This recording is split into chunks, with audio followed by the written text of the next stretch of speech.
Good evening. I'm going to call to order the March 11th Whitman-Hanson Regional School District School Committee meeting to order. We're going to do things in a little bit different order tonight. We usually start with the Pledge of Allegiance. First, we're going to do a moment of silence for Federico Caffardo. He was a teacher at Hanson Middle School for 35 years. He taught social studies and English language arts. And also Tim Ewell, he was the husband of Rebecca Ewell, who is the Whitman Middle School art teacher, and he also passed away recently. So we'll just take a moment of silence for those folks.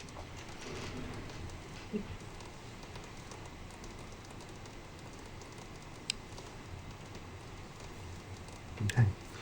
Thank you. And now, I have to mention that we are being recorded by WHCA. Thank you, Mr. Vice Chair. And now it is my distinct pleasure to turn the proceedings over to our friends from the Duval Elementary School, the Duval Dolphins.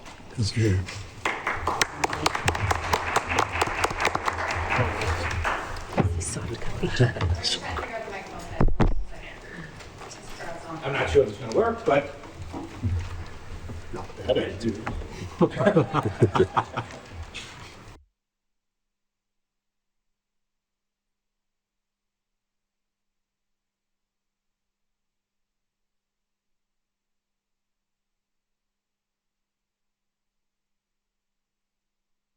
Okay, hold on. Not bad.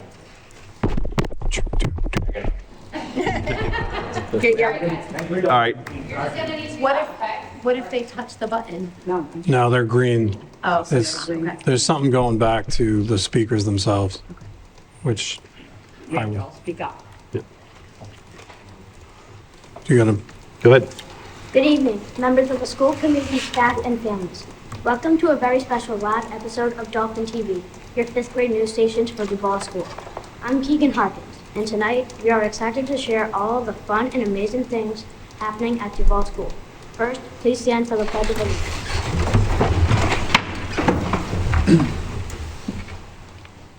I pledge allegiance To the flag of the United States of America and to the republic for which it stands, one nation, under God, indivisible, with liberty and justice for all.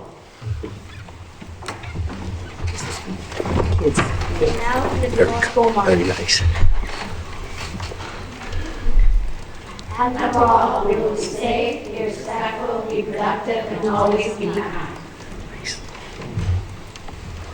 From celebrating our school's history to creating art that brings our community together, our students have been busy learning, creating, and having fun every day.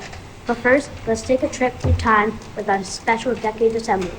Here to tell us all about it is Brady Butler. Thanks, Keegan. At Duval, we love celebrating our history and creativity. This year, we have been hosting monthly decades assemblies to celebrate the 70th anniversary of the Regal School and the 25th anniversary of the Duval School. Each grade level picked a decade and was responsible for creating a school-wide presentation to teach everyone about life in that era.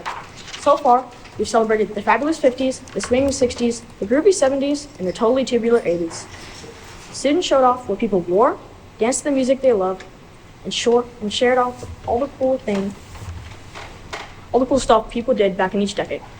It was super fun, full of learning, and everyone got to join on the action. And now, we are going to dive into the world of art. Emily Powers, take it away to tell us about the Artist in Residency program. Thanks, Brady. At Duval, here's Emily's Edward. In January, we were lucky to have a special artist in residency program, thanks to Dr. Marcus and Duval mom Beth Bailey, who worked together to secure a grant through the Mass Cultural Council. We had 6 visiting artists join our art classes for 3 weeks. During the community card project, students started carving and then other students added their own touches, creating collaborative works of art. Families joined us during Family Card Night to help contribute as well. The finished cards will be shared with different community groups in Whitman. Here are some examples for you tonight. If you flip them over, you can see how many Duval students collaborated on your special card. And now, let's hear about another important part of life at Duval, our pod leaders. Gabby Phillips, you're on. Thanks, Emily. At Duval, dolphins travel in pods, but our students do too. We have 4 pods: the eyes, ears, fins, and tail. And each pod includes a class from every grade. During our monthly pod meetings, students learn about our monthly value. Values were chosen last year by students and family of Duval. So far, we've explored safety, teamwork, integrity, welcoming, kindness, responsibility, and perseverance. These meetings help students work together and build strong friendships across all grades while learning about what makes Duval, well, Duval. And now, we're going to share a very special message about someone who has been very important to all of us this year. Keegan, take it away. This year has been a tricky one, and we really miss getting to see Dr. Marcus every day.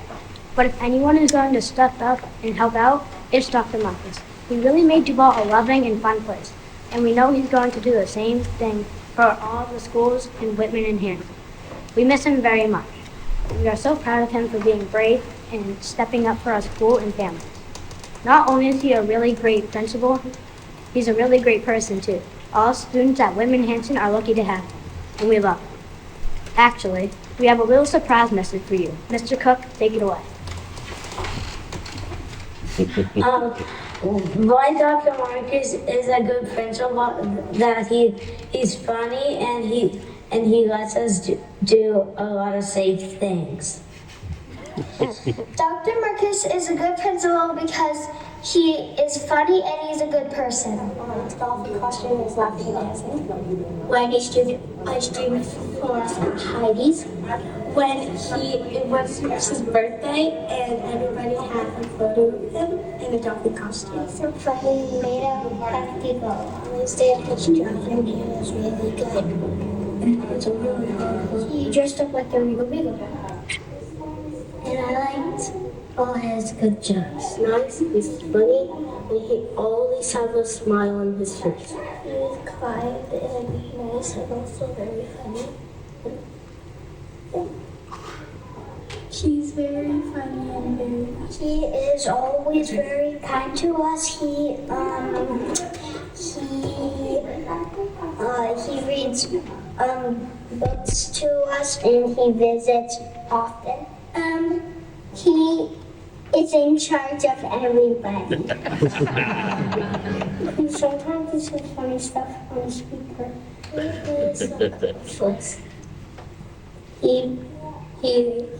He was really kind and he helped us with funding and stuff like that. He helps us with the speaker at Parent Pickup very well, and he helps us our community very well too. He's a good principal because he reads books to us and he makes silly voices when he reads the book. Dr. Marcus always puts safety first. Dr. Marcus lets us do fun stuff. Why Dr. Marcus is a good principal is because he lets us do fun things, he keeps us safe, and he makes sure we are kind to everybody.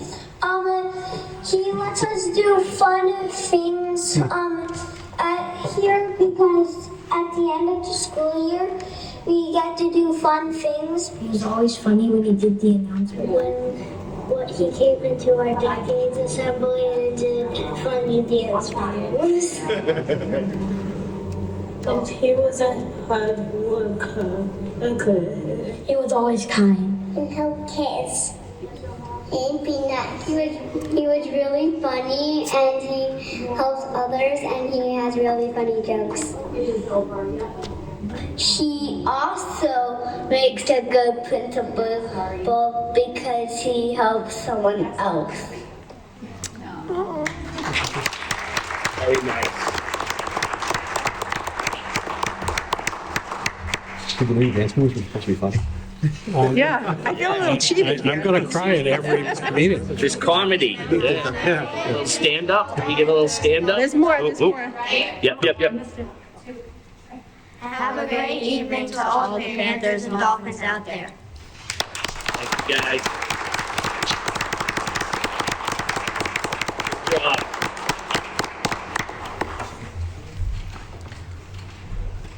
Thank you guys very much. Thank you. Thank you, Dolphins. Yeah. That was incredibly sweet. Thanks, Cab. Aw, thank you, guys. I would jump over the table if I could. He's got to be more professional here. Oh, God, that was beautiful. It's so nice to see our kids. It's windows and I got the dyslexic. Parents and family, thank you also for coming and bringing the kids. You're awesome. Thank you very much. Okay. Thank you very much again to the Duval Dolphins for that presentation. It puts a lot of pressure on me for the rest of the evening, so. I do want to just mention that there were no signs for public comment. I didn't skip over that. There were just, no one had signed up for the introductory public comment. You're going to get a break from me again because next up we have the student advisory report.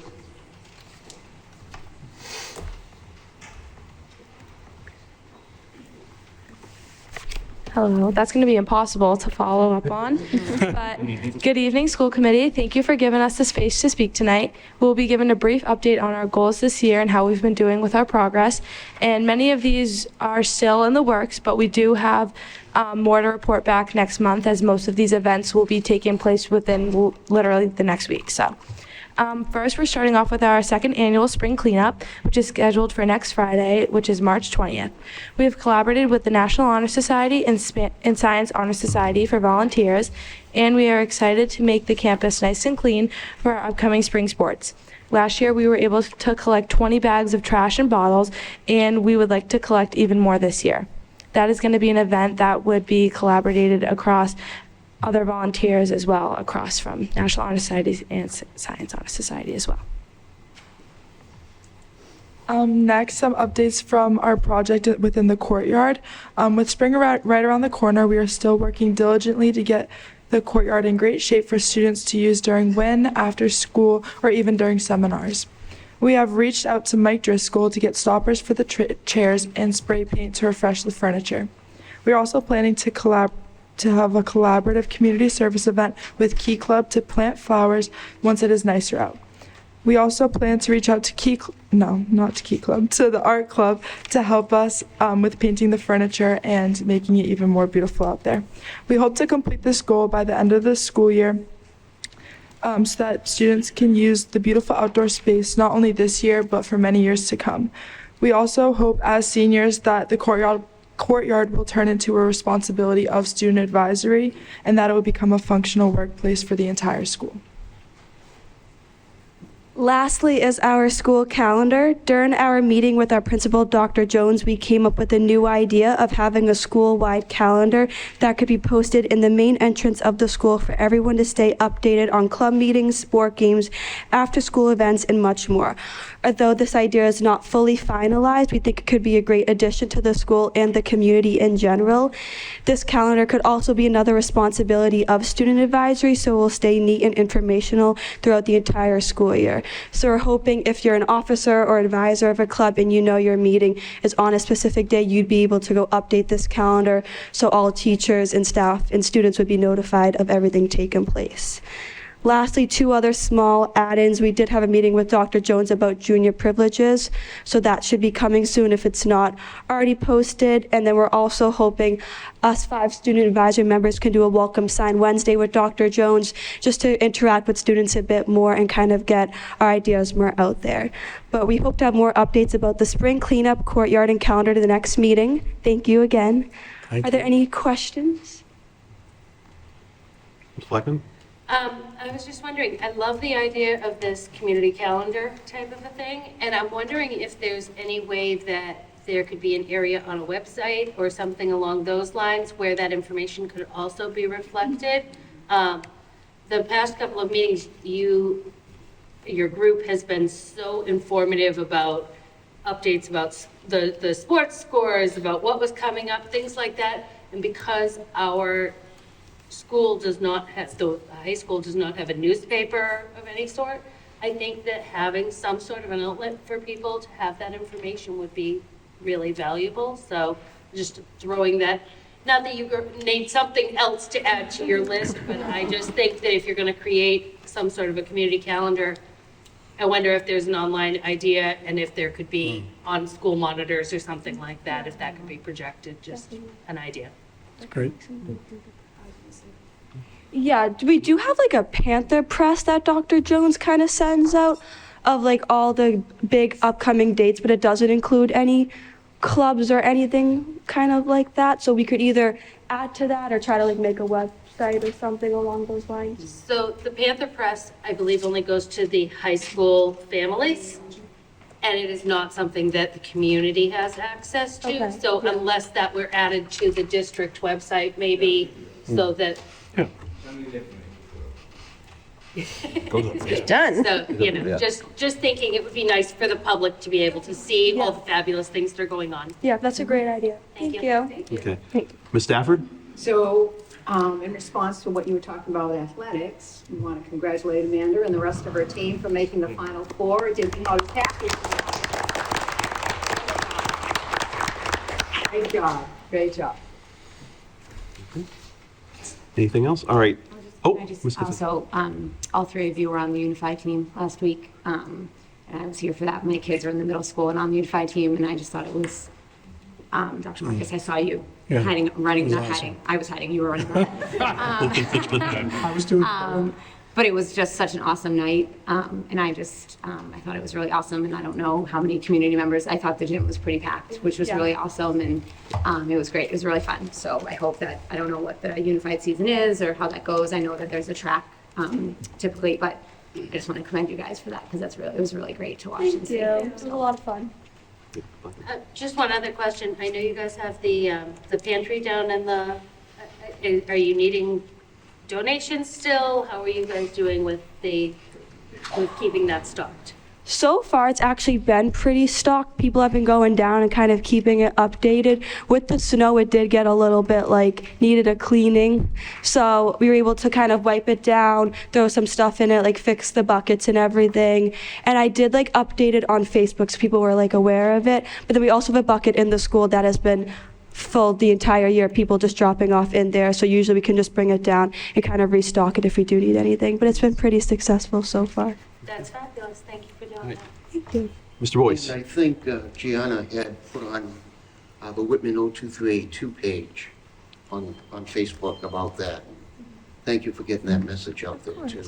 Thank you. I know with the snow, luckily I know school facilities and Miss Dow actually went out and shoveled a path for it, which was amazing. So thanks, Miss Dow. Okay.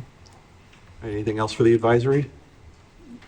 Okay. Thank you so much. Thank you. Thank you, ladies, very much. Thank you. Mr. Trestle, do you want to mention the cards Oh, well, yes. before they leave? Oh, thank you guys very, very much for the cards. These are I know. beautiful cards. Yes. Thank you. Okay.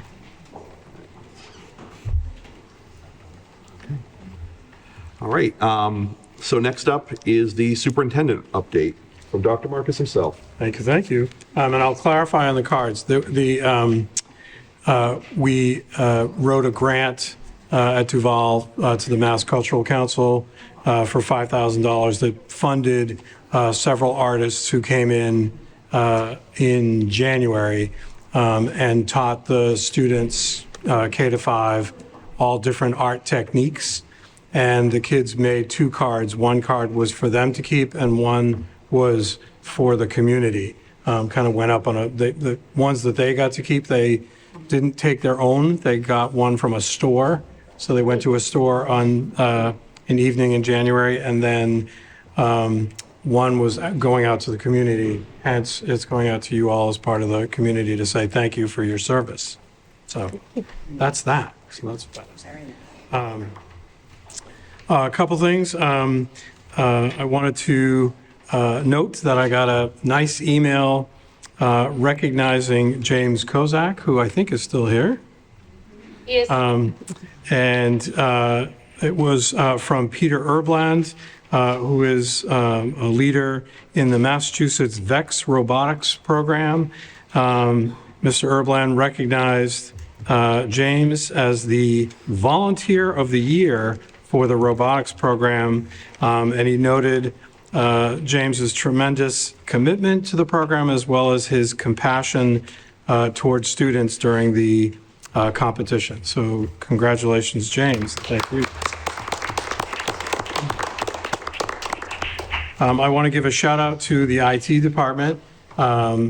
As you saw, poor Jason Cook, I don't think he has slept yet in the last 48 hours. We had, when we lost power 2 days ago, right after school, so Monday, 4 o'clock-ish. The generator kicked in.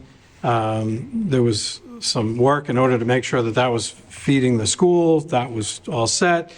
When the power came back on, as all good generators are supposed to do, it then sends the power back to the building. Whoopsie, no, it didn't. So it read that there was now line power, shut the generator off, but didn't send power back to the building. So unfortunately, because of that, then all of the key systems, the technology systems, were working off the battery backup, which lasts a few hours, but didn't last until 5:36 in the morning when people arrived. So there was a scramble yesterday morning to bring everything back up and get it functioning again. And we got almost everything except Duo, the authentication piece. And I have to say, I was down with the team in Jason Cook's office several times during the day. Mr. Farrow was there most of the day. And it was like a war room of people, in there saying, "Oh, try this, try the DHC, blah, blah," all these different things. It took a long time, but the team, Mr. Lally came back. He was actually away. He was supposed to be away all week, but he came back yesterday afternoon to help out. And then he and Jason stayed until midnight last night to get everything back up and running. And obviously we thought we had it all. Everything was totally fine until an hour ago, when you can see that Jason was running back to address other things. So it's just a function of the fact that everything went all the way down to zero and had to sort of boot back up. So there were no issues in terms of breaches and all that other stuff. That was not it. It was just systems coming back up that didn't come back up correctly, and a lot of work in order to put in scripts and all kinds of stuff like that. But they worked incredibly hard, and so kudos to that team.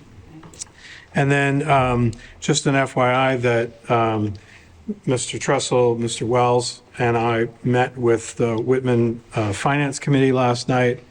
We shared the February 4th kind of beginning part of the presentation that talked about the sort of model that we're working off and the commitment we have to sort of restabilizing the budget and getting us back on track.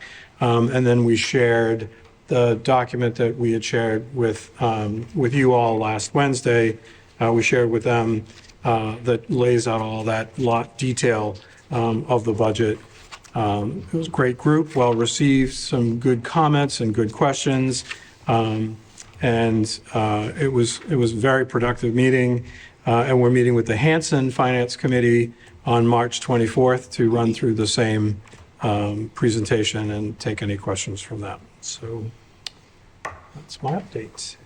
And I might be ahead of it, but what is the date, the official date that we have to vote the assessment? March 20th? March 20th is legally is, I think, the 20th, yes. Okay. Yeah. It seems weird. Oh,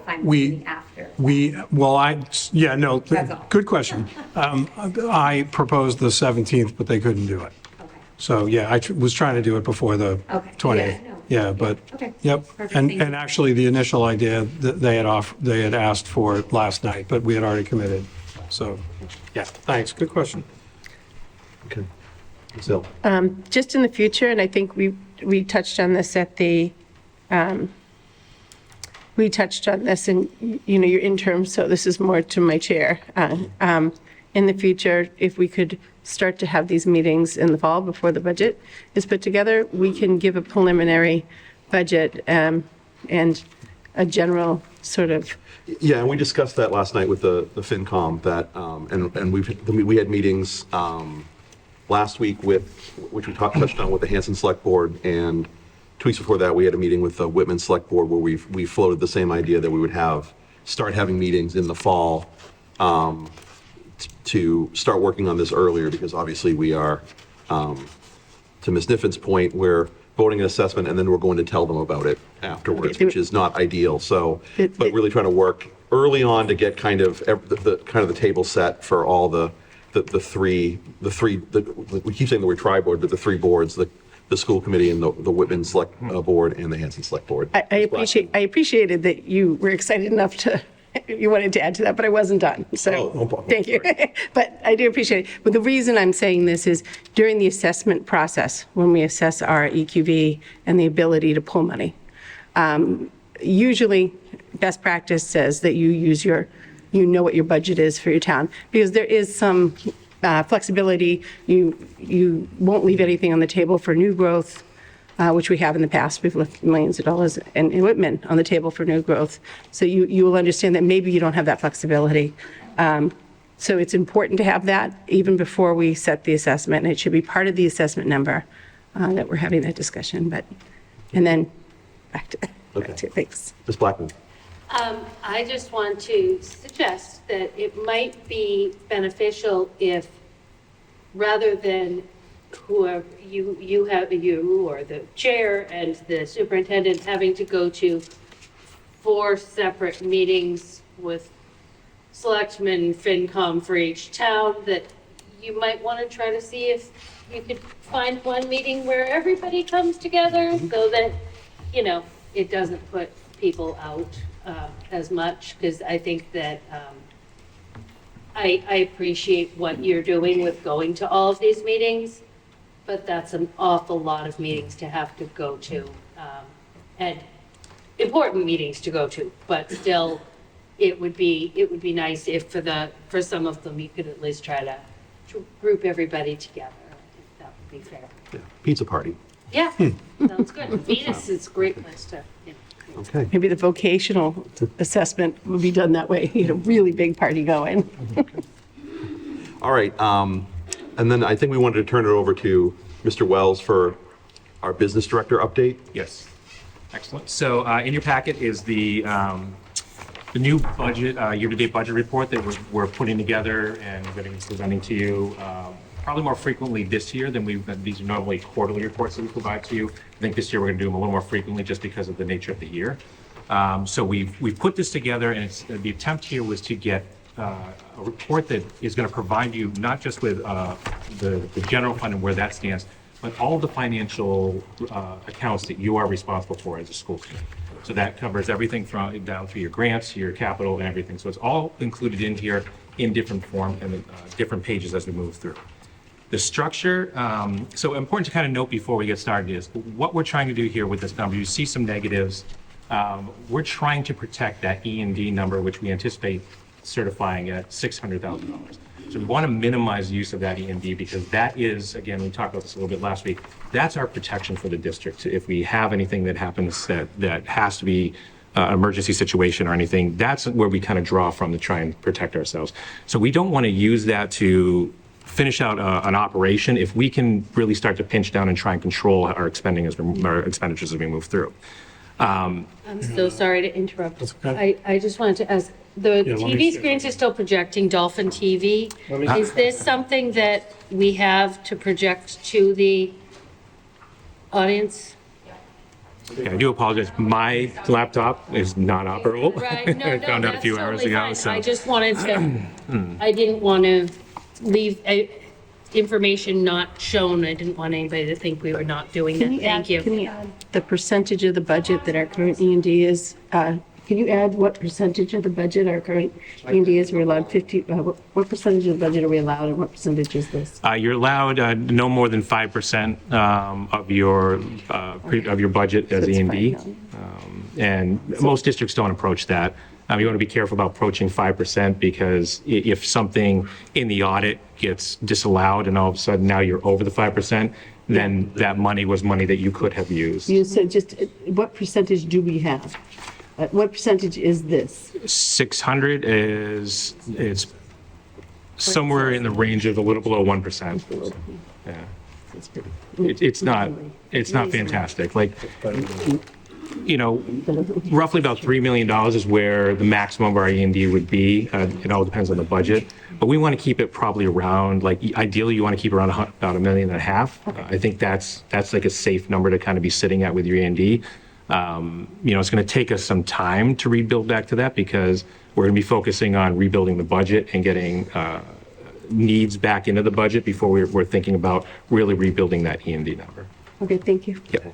I just want to shout out to Volunteer of the Year, Mr. Kozak. Continue. Thank you for volunteering again. Yeah. All right. Okay, Ms. Stafford had a question. Matt, Yes. I just have a question. What is our E&D right now that we have in it? So we're anticipating it's going to, No. it's not certain. What's in Do there? we not have any E&D?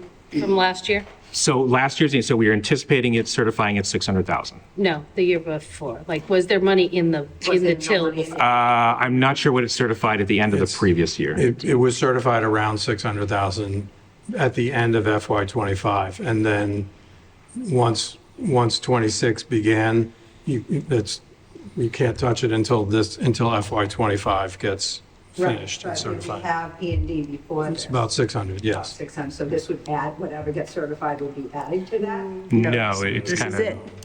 It's basically the same. it's kind of net zero. So you're using for We basic. haven't put anything additional Yeah. into the account in order to add to it. I think what Mr. Wells is talking about is if we can end in the black this year or even if we end neutral, the idea is to not go after E&D to fund next year. No, I understand that, Yeah. but I thought that was E&D No, already in the Yeah, balance. it's the same number. It's what will get certified minus, I think as Mr. Wells talked about last week, Yeah. another 150 that, right, yeah. Yeah. I got that. Okay. Okay. So one of our main thing here is we're trying to protect that E&D. So we're trying to figure out how to get through this budget without having to tap into that. So we kind of keep looking, we're digging into every line we have to figure out ways that we can cut or not cut, but stop spending. We are frozen in the budget. We're clawing back in certain areas. But again, this warmth this week was fantastic because I keep saying if we can stop shoveling, we'll have some money that goes back to the bottom line. Not a lot, but it does go back. So we want to control expenditures as we move through if we can. We also have to understand that this budget report is a work in progress. So this is what we brought forward now. If there are suggestions for ways we want it to look, we are happy to adjust that and make it more user-friendly for what you need for your reporting structures. And then if you have questions, I'm going to do my best to answer all of them. But again, I'm a month and a half at this point, so I don't have all the answers. I wish I did, but I will someday have every answer for you. But for now, I will be happy to. If I don't have that answer, I will write it down and get back to you with it. So the structure of the report is the first page is a very high-level summary. It's a summary of revenue and expenses, the total that we're looking at right now, and then a summary of your non-general fund funds, your grants, your revolving, your gifts, capital funds, trust and agency funds, and then a narrative summary that kind of explains some of what's going on within the budget. Looking at that right now, we're looking at revenue is ahead about 160,000. And then expenses are upside down or projected to be upside down about 469,000. So when we look at this left to right, we have the original appropriation, we have transfers, we have our revised budget. Our year-to-date actual is what money that has already been is out the door, checks written. Encumbrances are what we're expecting to still happen this year. And then we're projecting encumbrances as well because Munis does not project payroll, which is a huge part of our cost. And so we have to put together some formulas to project what's going on if we're ever going to actually look and maybe understand where we think we're going to be at the end of the year. So when we're projecting this, right now, what's actually happened right now is the year-to-date actual. But we are expecting these other things to happen. And the projections is where we're trying to kind of attack on this budget to say, okay, if we can control some of this stuff, those projections don't happen and that returns back to the bottom line. So again, we're looking at that unfavorable at 308,000 when you net out revenues and expenses. We do have some potential revenues, which we'll talk about on the next page coming in, which will leave us at a net surplus deficit and actual deficit. Right now, we're projecting about $38,000 in negative. Now, that number could grow or shrink based upon the operation and what happens here. Grants are unfavorable at this point in time. We'll talk more about detail on that as we move through this. Revolving funds are very favorable. A lot of that is food service. And all the other, your gifts funds are favorable, capital funds, trust funds, and agency funds are all favorable at this time. So the next page. I'm sorry. Oh, go ahead. Can I ask a question on this page? Yep. So you've got balance revenue. I understand those. Payroll, I understand. Vendor is things Non-payroll. that they're non-payroll. So that's still like in food services, like the money we pay to a certain company that we get vegetables from or Correct. whatever. Yep. Are there projections for the rest of the year in those lines somewhere? That would be the next step. So Okay. we focus mainly on the general fund budget because that's where our danger is right now. That's where we have our most worry. So we're digging into those lines more and more as we go along. But right now we needed to kind of get a handle on where FY26 general fund was at this point in time. Mhm. We are moving into looking at those funds, but right now we just don't. Yeah, that's a structure we'll try to bring into place, but it's just not in place yet. That's okay. So if there are monies left on any of those lines at the end of a year, do those stay in those lines Yes, going so- forward? So it's not like we can say, oh, good, food services had $300,000 extra dollars, we're going to move that over to Right. general fund. So- I just want to make sure yes, that it's so- clear for everyone. The money that's put into revolving funds, and it's revolving, it rolls over into the next year as a balance into the next year, and then the funds are used at that point in time. Or not used. It all depends on what you're actually doing. So food service is one that's very interesting. There's only very, very small number of things you can actually spend the food service money on. And that's all, it has to be directly food related in how it's done. So like the indirect cost is a very specific formula set by DESE. You follow that formula, and when you come out, it says this is what you can charge. You don't get to charge more or less in indirect costs for that. Direct costs are something different. So direct costs for food service, such as having staff that go and they are in the lunchroom, they're helping students with their meals, they're helping them clean up, they're guiding students, they're monitoring what's going on. That can be billed into food service.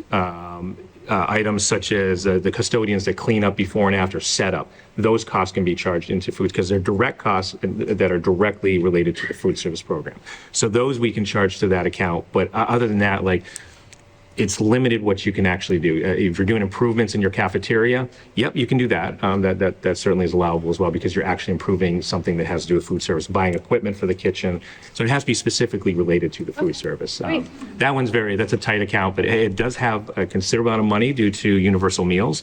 A lot of districts are dealing with this situation where universal meals is amazing. It's one of the best programs that have come out in the last couple of decades because it directly feeds every student, and it's just like it's just amazing. They get a breakfast, they get a lunch.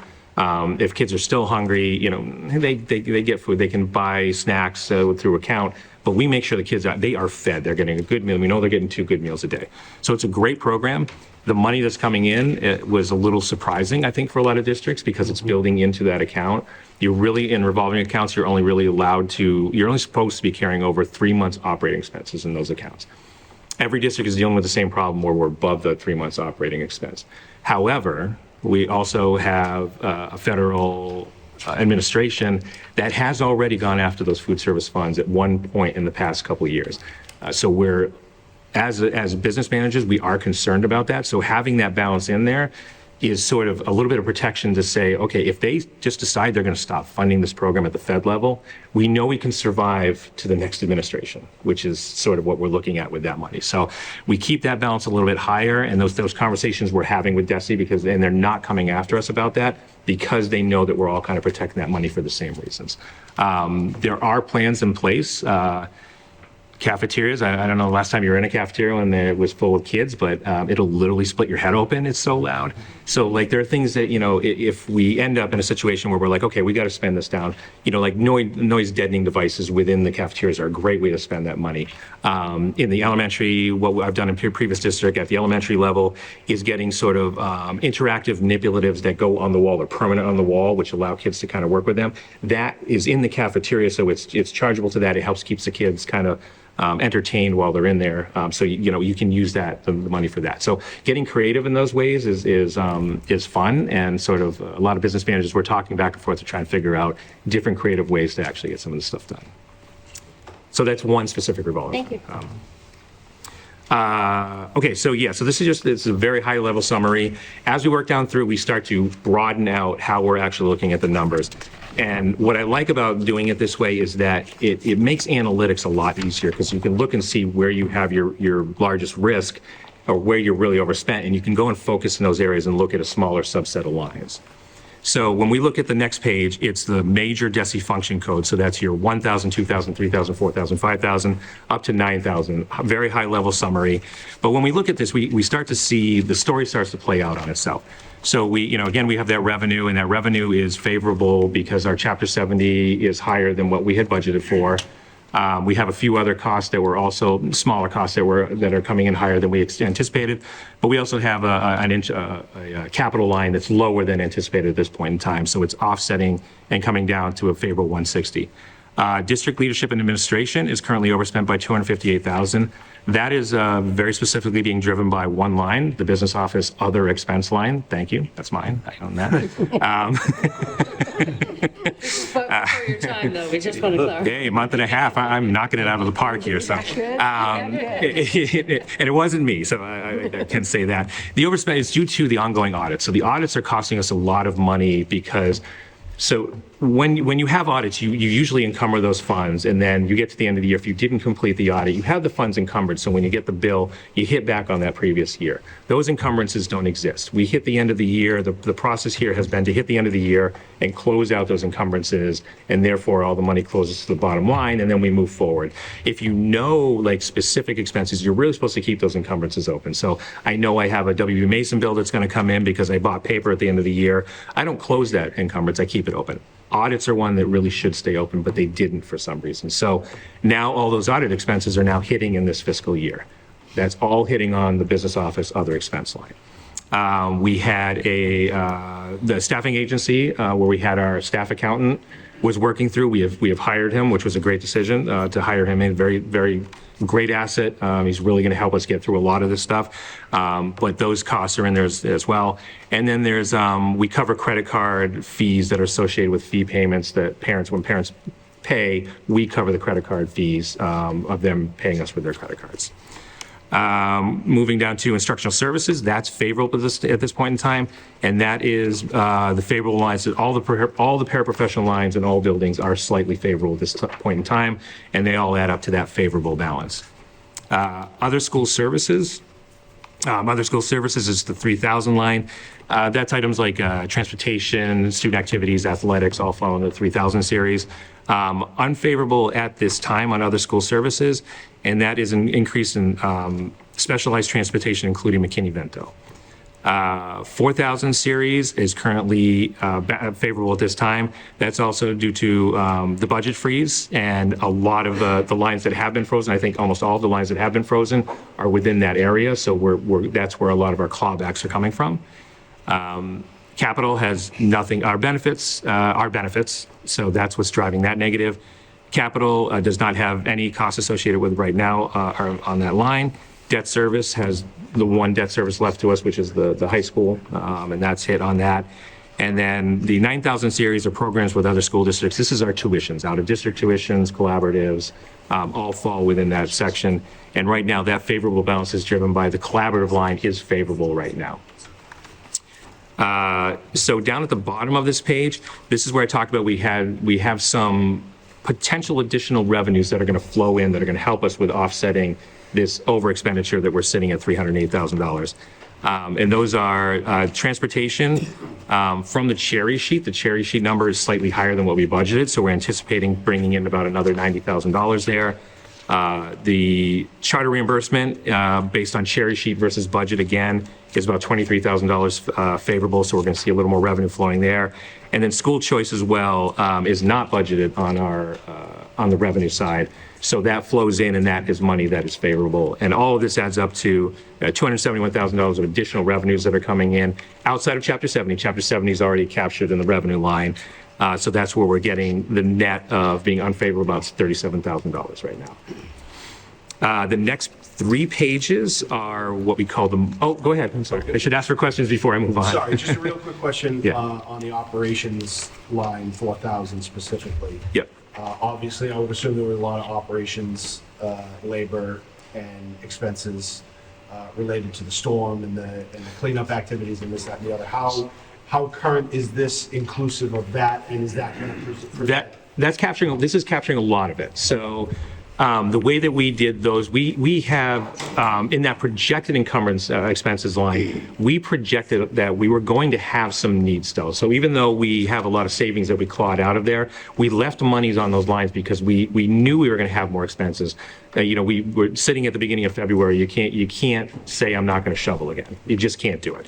So we left money on there, but what we did was George did a great analysis of it and said, I can pull some of that money out, which creates the favorable balance on the bottom line, and leave enough money in there to make sure that I can cover the expenses as we're moving forward. So again, that's a projection. All of these are projections, and we're kind of trying to fine tune how we're doing that projection.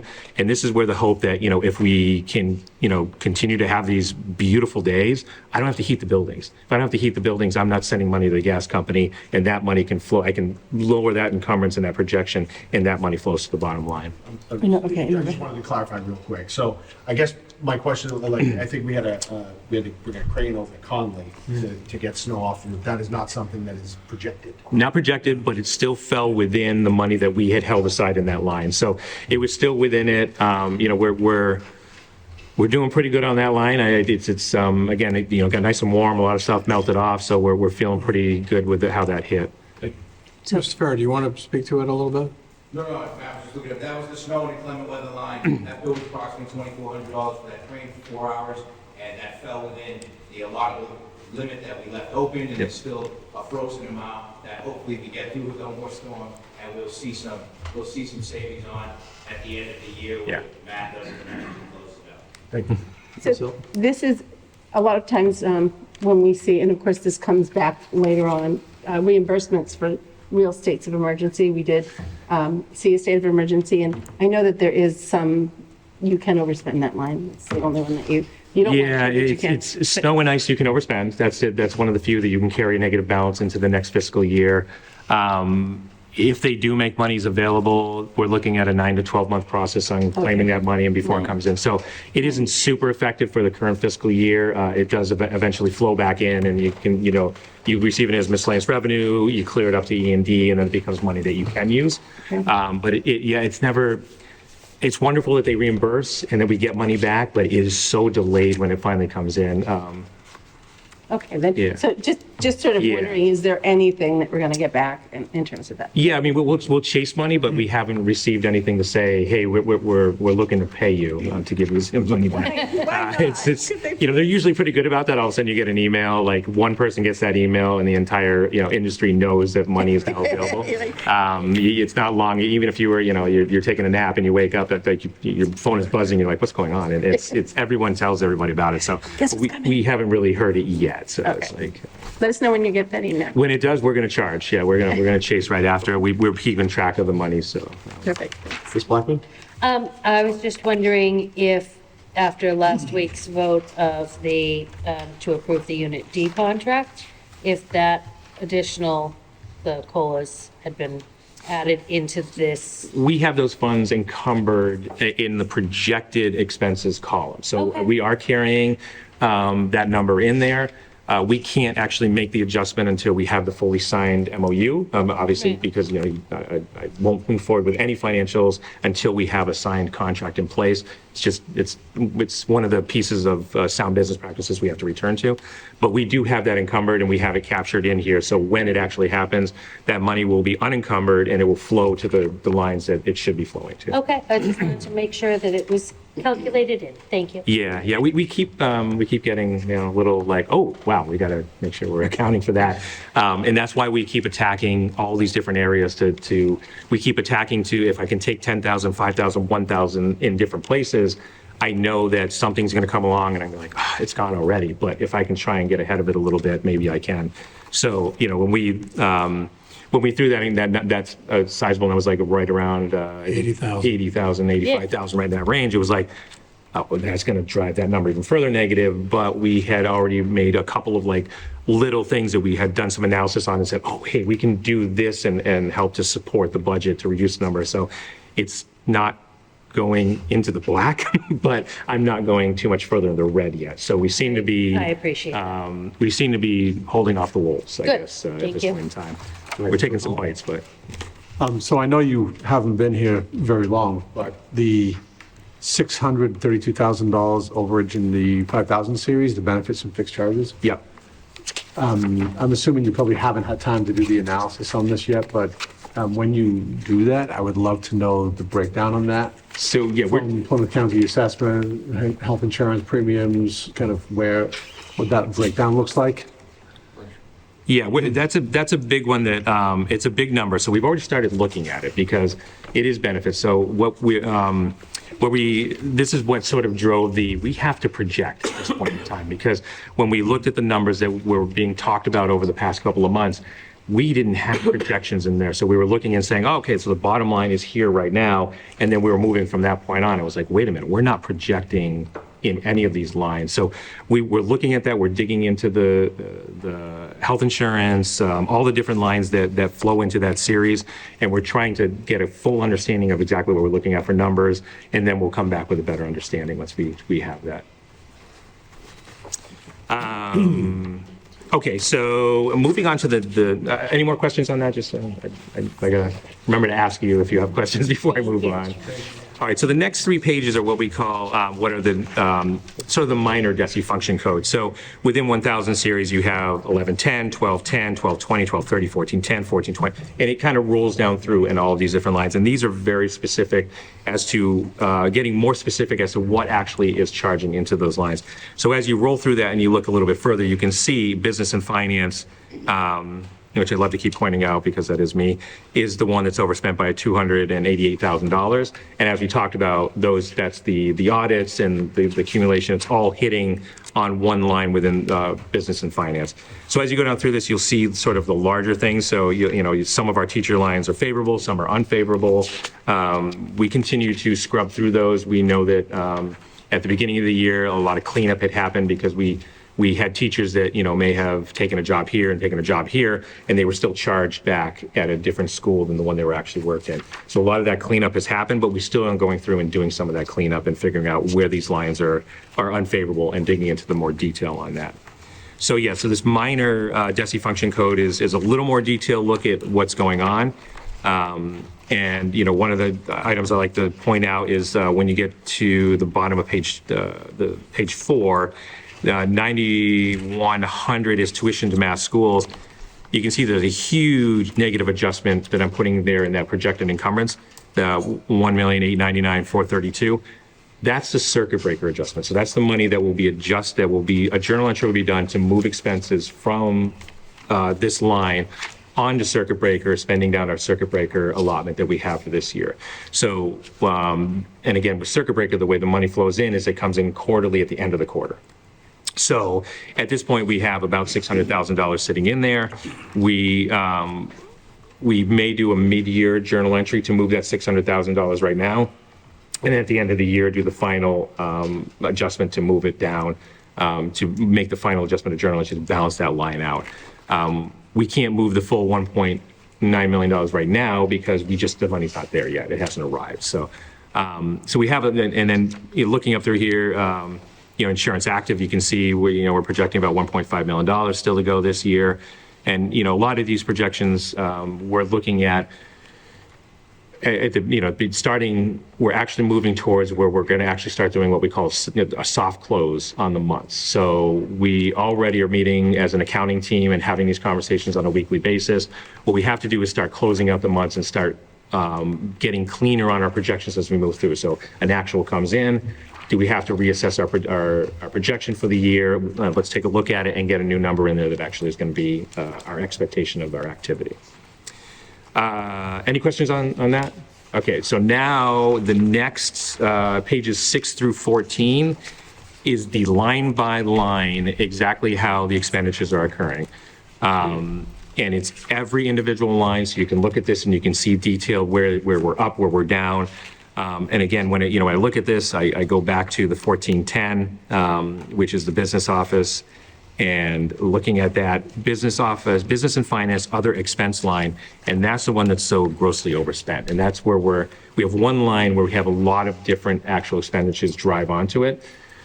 When we look at this drives in an accounting function for us when I'm sitting with my team, we don't like this. Like, we need to create more budget lines that will take this line and break it out so everyone gets better visibility into what actually is being spent. So, we'll look at this and we'll probably break this into at least 2 lines. When we move into next year, we'll try to create a second line, at least one for audits, so we can start tracking what our audit expenditures are. We want to try and give more detail and more transparency into it. It only benefits everybody, and us especially in the business office. If I can see lines very detailed like that, then I can much more quickly move and understand why my over expenditures are happening within these lines. So when you look down through this, we've added an additional column here, which is the notes column. So when you're looking down through these accounts, you'll see that we make some notes about what's going on and why and what's going on with those lines. So you see the first one that pops up is a whole bunch of frozen lines, and those are some of the lines that we're using. We're freezing those up, and those are the monies that are flowing to the bottom line to help offset budget expenditures that are happening in other areas. The bottom of page 7, you'll see there's a whole section here. There's a whole bunch of grant expenditures that are still charged within the budget. Those need to be journal entered off to the grants. So those notes are there saying, within that projected encumbered section, we've made the adjustment in that projected section to lower the number for the adjustment that has to be made for that. A lot of the notes are around transfers that have to happen to grants. The process that has been in place here is that all salary and expenses get charged to the general fund budget, and then a journal entry is done to balance things out to grant lines and to revolving funds. It's not sound business practice. So we're going to be changing how that works. We have to create, and there's a lot of work that goes into that because we have to go into Harper's, which is our payroll software, and we have to create all of the lines that actually we're going to be charging to that are grants. So when we do our export and our import, what comes out actually goes and imports to the correct line instead of going and hitting all of teacher salaries with all of our teachers, it'll transfer better if we can get those lines set up so that it rolls in, and now we have a better concept of what we're projecting and moving forward with. So just want to make sure I understand that in the 2027 budget reports, hopefully, these numbers will no longer show up as teacher salaries. They'll show up as grant funded. That is correct. So you won't have to do the adjustments. Exactly. So that the extremely detailed FY27 budget that Dr. Marcus produced already on the far right has a whole section that shows those offsets already backed out of those lines. So it's already been budgeted that they're not going to happen there. So we have to move pretty quickly to get our system set up to make sure it doesn't happen, because I do not want to be chasing money and doing journal entries. It's not, I don't mind doing them, but it shouldn't be the practice. It should be the exception. So yeah, it's very much the long way to do it. And it makes it hard when we're trying to do projections, because I have to constantly keep in my head, oh, right, I've got this. And, I keep a lot of stuff in my head, but I could use it for a lot better stuff than managing, Sticky notes. Yeah, it's like, they're starting to blend up there. So, so when you look down through this is where you'll really dig in and kind of look at your detail and know what's going on. Any questions on that? I mean, kind of sort of the flow. I spend a lot of time on the first 3 sections and then jump to that final section and look at the specific detail of the areas that I have trouble. So I just comparing parts of this. So we have the building revenue, the rentals for buildings. I'm assuming that's what we make for renting our buildings? Yes, could I flow to the next section yeah, if I could flow through the next section and kind of explain it, then we can. I'd love to answer questions, but if I can work through and then, yeah, it'd be great. And yes, is the answer. So those are building rentals. So the next page is grants and. The next page being page number. I'm sorry, page 15. Okay. Just want to make sure we're all on the same page, Natalie. So page 15 so we broke this up. So it used to be a very long report that had everything was on a single report and it was provided and it just flowed and it didn't really have that breakup. So we're trying to break it up a little bit so we can look at these in chunks and understand them. So grants, when we look at grants, we started the year overspent and we are currently overspent. That's just the reality of where it's at. Now, what happened that drove that was the June drawdowns of the revenue didn't occur. And so therefore, a negative balance was carried forward into the current fiscal year. We are already correcting that. We will be doing monthly drawdowns moving forward, and that will require not just the drawdowns, but also communication with our grant holders to make sure that as we get to that month and we go to do the drawdown, that the expenditures are following the expected run rate and that they haven't changed anything and that we have to be aware of and make sure that we're drawing correctly. So we're going to get this corrected, but grants, we'll be doing the drawdown, but we have to kind of correct a number of spreadsheets to be able to understand what we have to submit to DESI to get the drawdown done. But we'll be getting there, and you'll see this to start to very quickly go into mostly into the black with a few that might be in the red, just, if we missed a few expenditures before we did the drawdown. The next page is revolving funds. So this is revolving funds are revenues are received in for specific purposes and they fall into those revolving funds, and then they can be spent in certain ways, as we kind of started to talk about a little bit. Matt, are you on 16 or 18? I am on 18 now. No. 16. Oh, did I skip over? Yeah, so Starts with 15. Oh, I'm sorry. Service. 15 is grants 100 food services? Food service. and revolving fund. Starts on page 16 and goes to page 17. Yeah. My apologies. I was looking at the next page. So we talked about food service. That's very specific. A lot of money sitting in there, but it's very specific in how we can spend that money. So and again, to the point that was made earlier, we have not started projections in these accounts yet because we're focusing so much on the general fund to make sure that we're getting that kind of dialed in a little bit. We will get some projections into here so we can start to project what we think the end of the year is going to look like for these funds as well. Circuit breaker, as you can see, there's $635,000 sitting in there. Again, this is what we talked about. We may do a mid-year journal entry right now to move some of the funds, and then do the second entry when we hit June and we have those next two payments in there. School choice has the current balance right there. The numbers we were looking at on the second page are actually receipts that we're expecting to come in. So those aren't recorded here, and we should be capturing them here as some kind of a projection as well.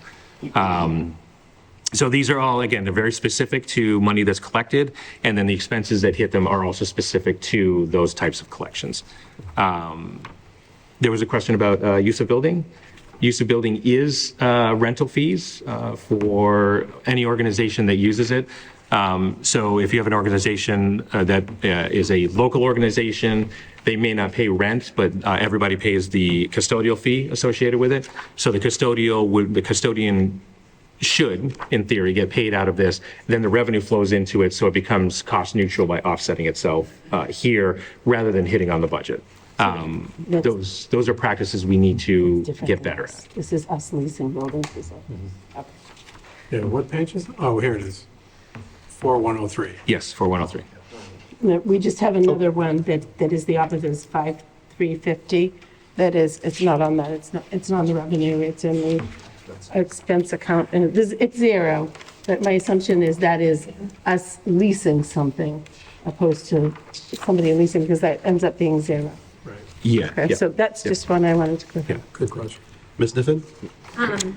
Can you explain lines 4200 to 4210? Just because I think to someone looking, we have an athletic budget in our, like a line in our budget.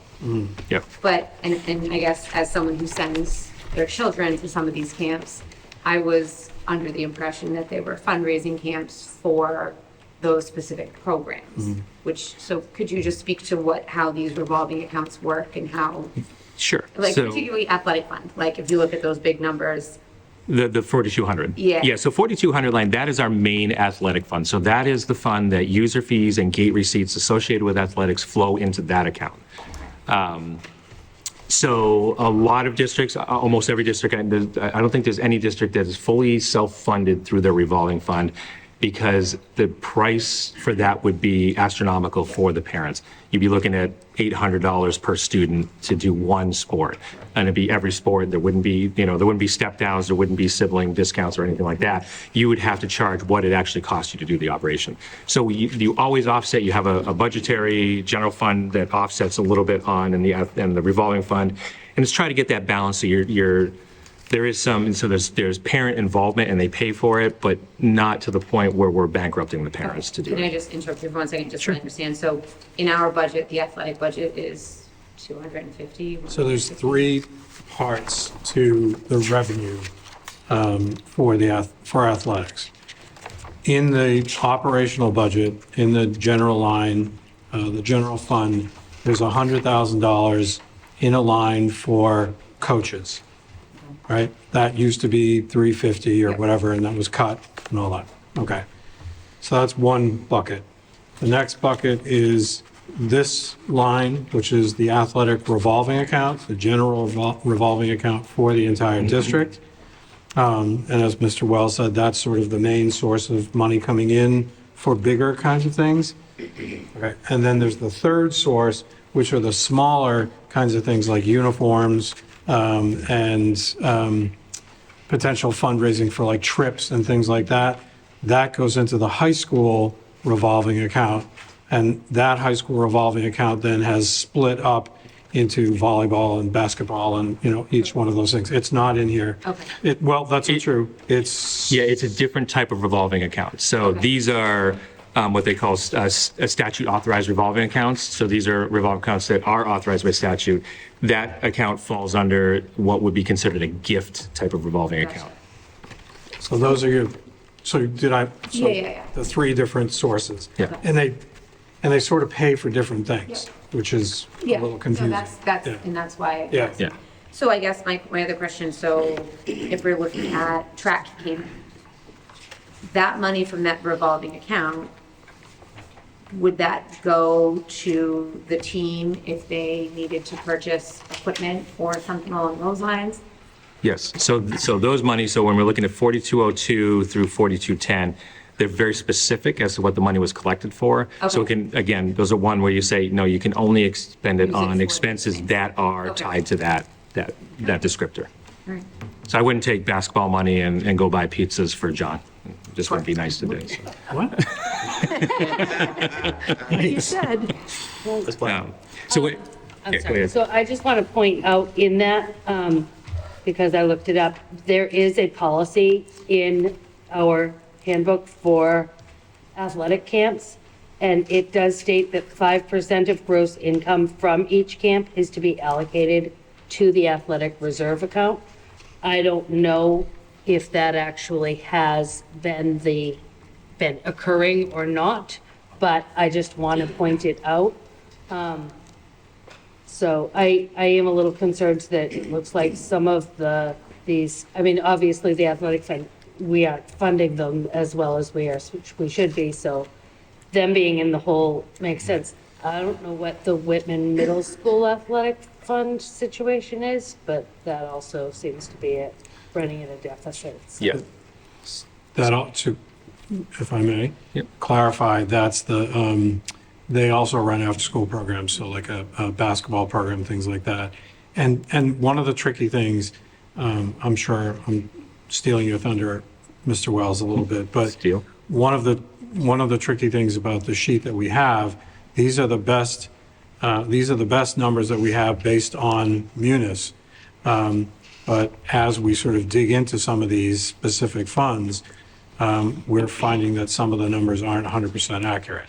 So the WMS Athletic Fund, we just dug through because I said to Mr. Frost, you're $3,300 in the hole. I don't know how you're going to run the 2 basketball programs. And on further analysis, there are monies that have come in that haven't necessarily been tagged to that specific line.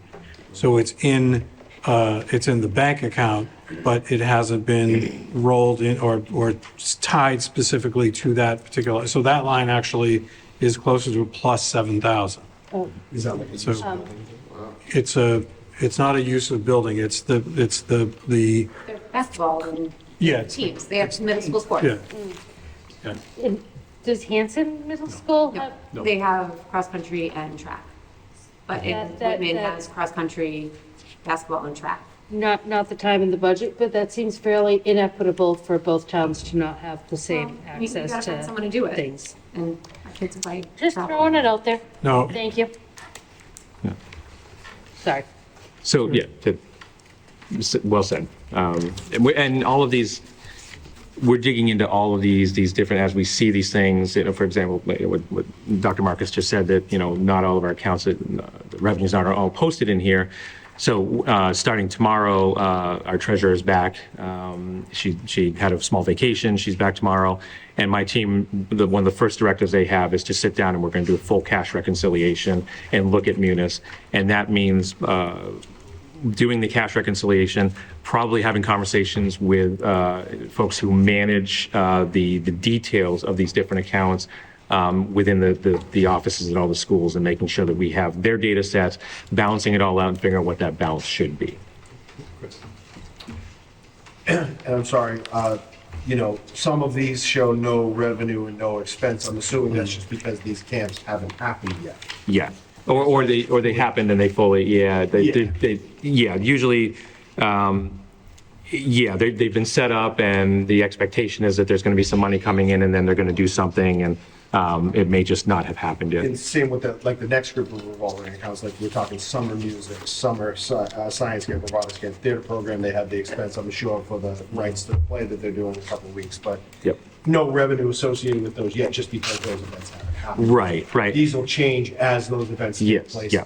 both revenues and expenses. Yeah, and revenues are cyclic. Athletics is a great example of that. We get a massive influx in August of user fees. Wow, we're rolling in cash. It's gone by the time you hit basketball or hit the winter sports. Then basketball and the winter sports come in, and boom, you have that next influx of user fees.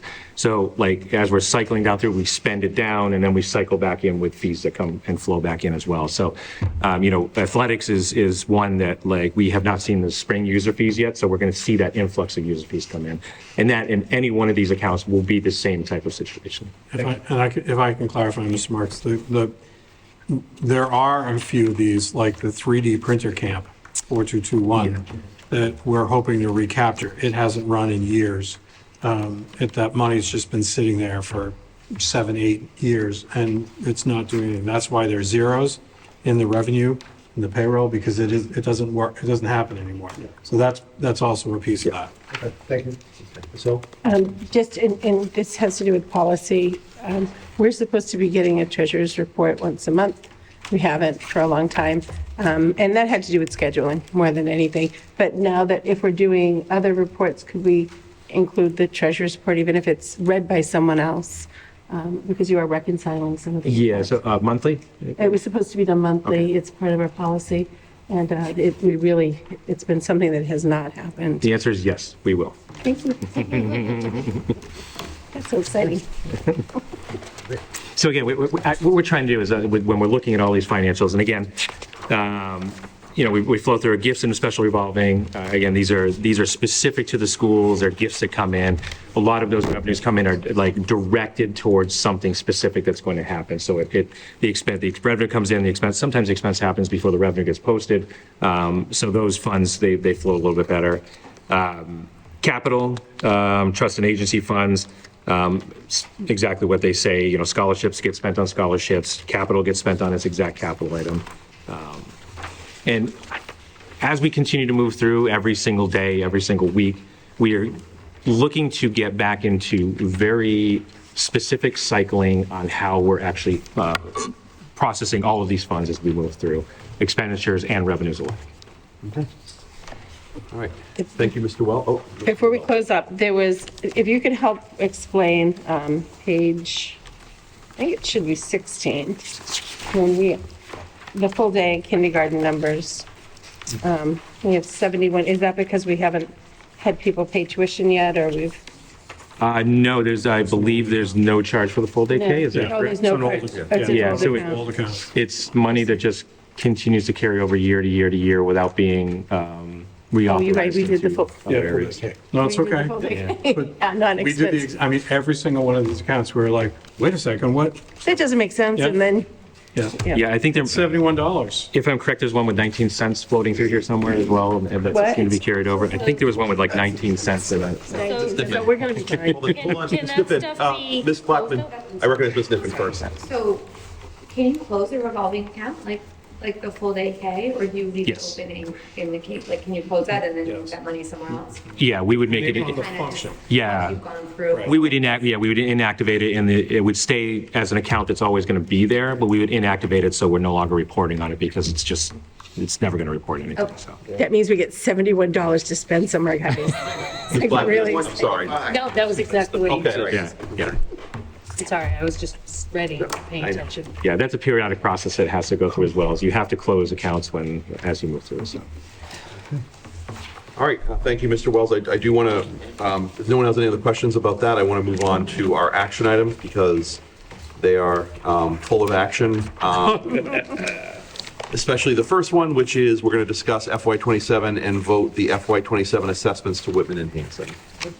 So you have the paper, you have the documents here, and our volunteer of the year has put them up on the projector.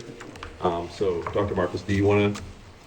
So, Ms. Hill. Yeah, I think we're supposed to present at a meeting and vote at another meeting according to protocol. So if this is the first time we run through no, it isn't actually, forget about it. we did last week. We did last time. Yeah. So this is appropriate, great job. Right. So, Dr. Marcus. So as you know, last week, we presented the revised, very slightly revised budget for FY27. As we mentioned, and we showed in the big giant document, that we had that $228,000 gap, which we closed through, as Mr. Wells was talking about, use of some of the revolving accounts, specifically food services, and instead of just doing the indirect costs, actually charging back for direct costs. And that was able, through that process, we were able to close the gap without any more cuts or any other changes. So that was good. We then took that budget, $66,758,178. How'd I do? Did I get it? And taking that number, which is the overall cost for all of the items that we said we needed, all the people we need in order to function next year. And then Mr. Wells has to go through this big giant process in order to take that number, this is what we need, and then go backwards from there in order to create the assessments. So it's, and I had to really understand that. I asked Matt probably 30 times in the last 3 days, tell me again how we got here and what this percentage is. So I get it. I think it's important to note that what I said at the last meeting is, this is the budget that we're comfortable with. This is as far as I'm willing to go. I'm not getting rid of anything else. We can't afford to do anything less than what we presented. This recognizes that and funds the budget that I put forward. The numbers are a titch different because of all these formulas that Matt's about to explain, but substantively, nothing has changed in terms of what we're looking for in terms of the overall assessments and what the budget is going to cost. Okay. So, thank you. So on the cover page, we have the total assessments for Hanson and Whitman, and we also have the percentage breakdown of what each has grown since the previous year. So the change in operating assessment for Hanson was 4.92% higher than last year. For Whitman is 4.85% higher. The non-mandated busing assessment is 13.46% higher in Hanson and 13.45% higher in Whitman. You can see those numbers are pretty similar for both districts. It's just kind of, for both towns, it kind of carries forward. The debt changed considerably. It dropped 52% for Hanson and dropped about 4.34% for Whitman. And that's just debt is retiring. Hanson HVAC system that we're not paying for, and that we stopped paying for this year. So that's why it's a giant change. And we have one more payment on the high school debt, that's FY27, and then after that, right now, we don't have any debt that's lined up, so. And then that brings us to a total assessment of 3.27% increase for Hanson and a 4.77% for Whitman. What's driving those numbers is the next couple of pages. So we start in step one, where we take the proposed budget, we back out our transportation costs from that. Transportation costs get re-added back in later on in this formula, but they get backed out at this point. And then we back out the high school debt service, because debt service is done on a debt, the statutory debt assessment. So it's done separately to create the separate number for the debt. So we pull that out of here. So that brings us down to 64 million. That 64 million is now reduced by all the other revenues that we are projecting, Chapter 70, our Medicaid reimbursement, charter school, McKinney-Vento, and interest income. That brings us down to about 36 million when you back those revenues out, because they're already paying for the portion of the budget. This is where, at the 36 million point, this is where the DESI calculations for the Hanson required minimum contribution and the Whitman required minimum contribution get reduced out of that, and that is already part of, brings us down to the additional amount that has to be assessed on the statutory method.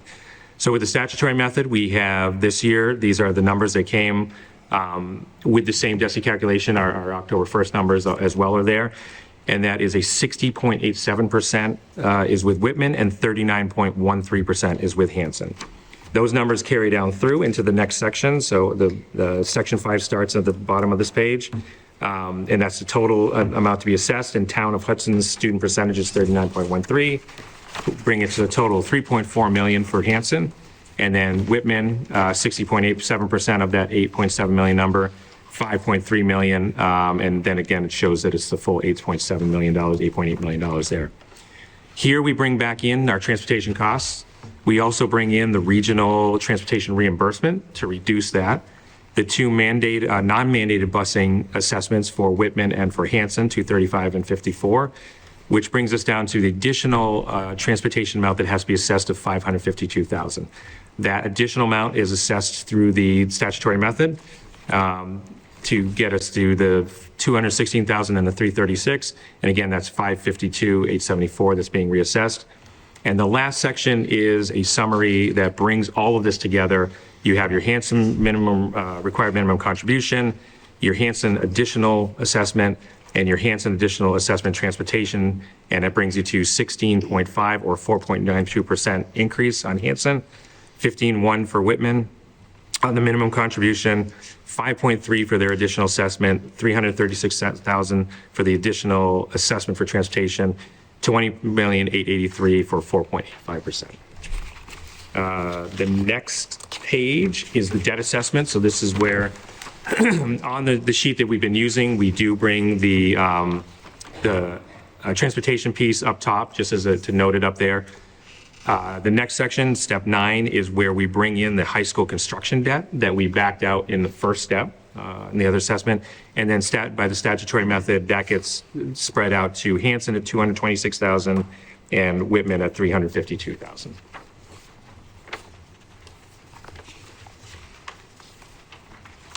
We have any questions?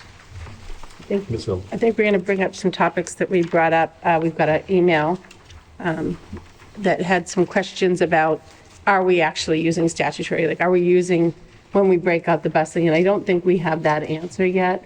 When we use statutory in the statutory language, it does say busing is part of that, and it does say debt is part of that. And of course, you've went over some of the debt with the buildings, but regionalization means that we're one school building, but then when we break out these sections, it becomes statutory and alternative within the two. So you can't really say we're using statutory. So there is still some questions on if we're fully using, as voted, the statutory method when we do this breakout. And I still have that question. Now, the intent of asking this question and doing this is that anything that we ask the voters to pay for, it's very clear what it is and that we're meeting that. And then, of course, we had a selectman from Whitman come in and ask similar questions and make statements. It is my hope that that gets clarified before, before we're sort of setting it and voting it forward, but that might not be what others in the committee do, but that is my hope. Can you clarify again, because you and I talked about this sort of in between meetings, there is a part of the transportation that is broken out, statutory, so to speak, and then there's a part that is per agreement of 2020. Okay, I guess understanding the history of what this is. Yeah. As a regional school, your busing is included, even if it's your non-mandated.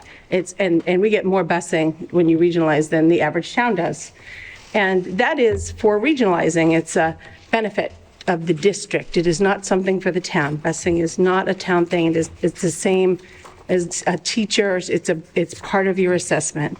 So when we break it out, it's really unusual to sort of then break it out and then give back whatever reimbursement comes back per town. That's unusual. And historically, that has left Whitman subsidizing the busing and a disadvantage, so not really receiving the benefit of regionalizing. So I would like to review to ensure that, because that's happening and it is written, this is part of your assessment in what is an assessment. Because we are telling the community of Whitman, we are using statutory. When we break it out, there's a portion of it that is not statutory, which means statutory means the whole assessment, which means this is an alternative to the statutory method. So this technically, I want to know, this technically is a version of an alternative method, is my concern. Now, if that's what we want to do, we want to be clear about what that is right on the town floor and see if people agree to that. That is all I want to do, because we don't want to what happened in the past happen again, and we want to be transparent. That's all. Ms. Blackman. I just, Ms. Hutler, so on this page that we're looking at, where it talks about the transportation budget, right, for FY27 transportation costs? Am I on step 6? Yeah? Yeah. We all on the same? This is page 4 of the. Step 6 is to understand. I think it was best described. It was best described when we had Mr. Tuffy come in quickly years ago, and he. Would you like me to finish my question? Oh, yeah, but it'll answer. I think Ms. Blackman has the floor, so I want to let her Okay, go finish, ahead. please. I think I have a question. I'm just curious as to what your concern is about which of these parts, which pieces do you think are not being done through the statutory method? So on step 6, which is there a line in here, just so that I can understand which line it is that It's the busing line, Stephanie. It's the busing, and the non-mandated busing section is the. So it's the non-mandated, it's the two non-mandated ones? It's the two non-mandated.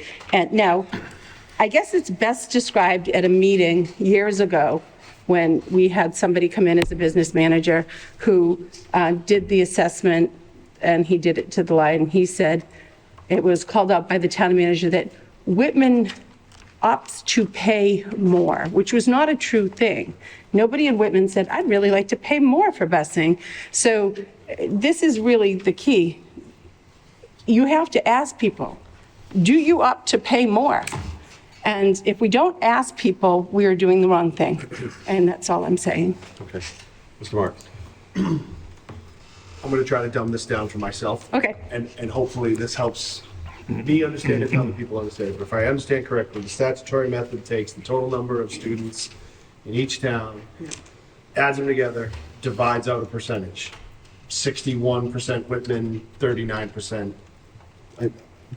I don't know, that's not it. That's not correct, I don't think so. Okay. Statutory method is done. The business manager? Yeah, you can do the business So manager. the statutory method takes in a few pieces. First, you take your total budget and you back out all revenues that you're going to receive that are from other sources. So you're backing out your Chapter 70, everything that comes in on your cherry sheet, any other little revenue sources that you have.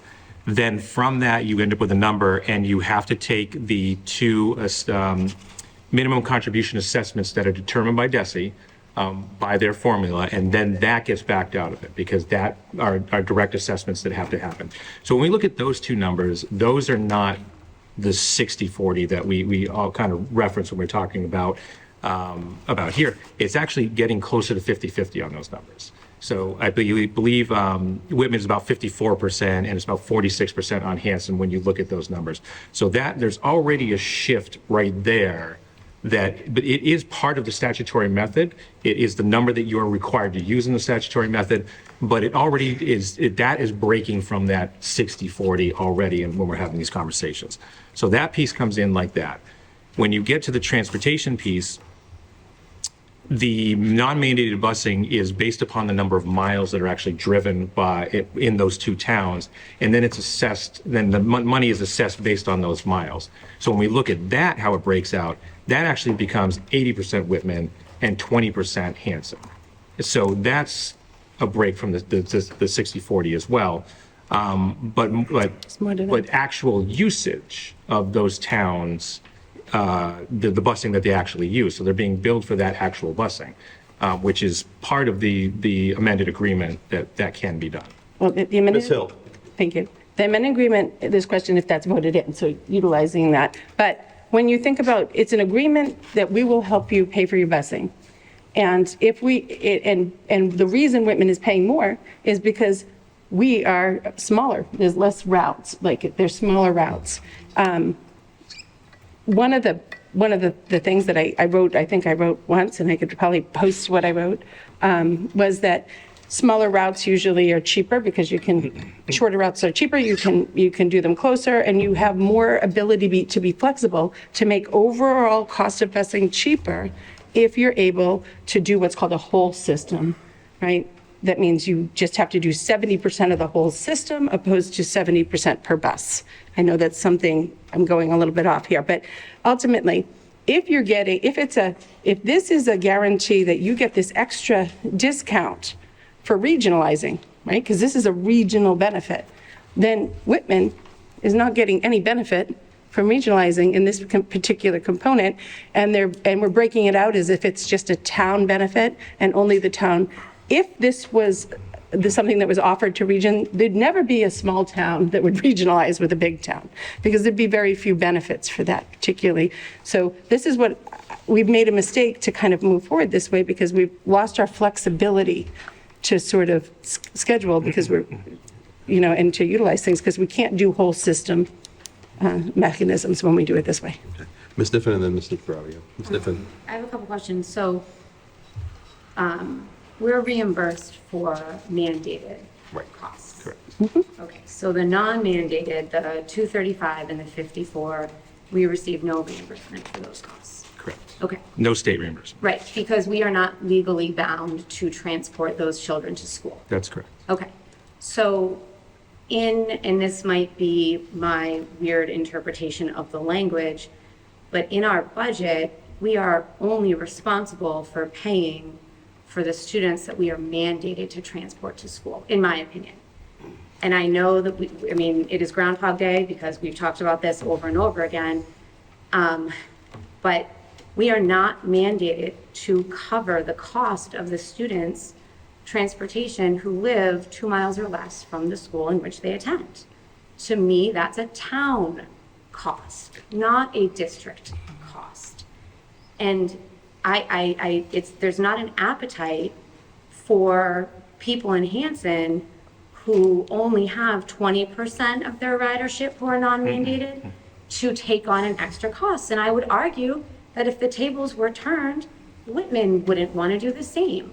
So if we're talking about non-mandated, we are not legally bound to transport those kids to school. And it shouldn't be something that should be decided on town meeting floor. It should not be something that's not an operational cost for us. Our operational costs are the students who can't get there because they're 2 miles and greater, not the students who are closer. And let the people vote for it on town meeting floor. Let them figure that out. I mean, it's something that we talk about every year. I get it. to a point, but there's absolutely no reason for this to keep going on the hamster wheel because it's, to me, a non-issue for us. Glenn? All right, Rosemary, I get what you're saying, and basically you're saying that, and Whitman is getting overcharged is what you feel, right? No, that's not true. No. No, it prevents the flexibility to sort of look at the busing a little bit differently. It's going down a line. It also is disproportionately giving the advantage. It's not providing the advantage of regionalization to Whitman that it is. Now, it isn't just that there's about a half a mile to a mile, and there's no reimbursement for non-regional schools. There the problem? For high school, If they're not paying more, what is the issue? We have no access to, so the state wants us to regionalize. Okay. It can lower the overall cost of education, and one superintendent, Yep. But one of those things is to say, we're going to reduce your busing. Okay. And the thought is that you do not do busing by town. Most regionals, we have a bit of a quagmire going on. And because of this idea that we are regionalized but not I really got it. regionalized has created this I quagmire. have one more thing. No, and hold on, I'm answering your question. I understand. And okay, so as we move forward with this, if we voted this on the floor and one town voted one thing and one town voted the other, it wouldn't pass. So it's a bit of a facade, because legally, we have to provide the same services. So really, all it does is divert money away from the ability to sort of look at us as one system, as the region we truly are. And that is very misleading to begin with. So to say, oh, you can do something that you actually can't do, that ultimately only diverts money, diverts an offering that's meant for regional schools away from one town to the other, is inappropriate, and it is not statutory. It also is not included in the aggregate portion of that, so it puts it in additional expense. So I do think we need to review this, and I don't think I think we have the option to just put it in as the assessment. Okay. All right, Glenn. What would be your solution then? I see your problem. Do you have a solution? Yes, I do. I mean, What would that be? the solution would be to actually begin to see us as one region and not as towns, and honoring each other's children and the time on the bus and everything equally, and begin to tell people we're not doing it by towns. If that school's closer, we're going to be doing something different. If we have to put all the kids in one middle school or do whatever, and do it towards what's best for kids and not what's best for towns.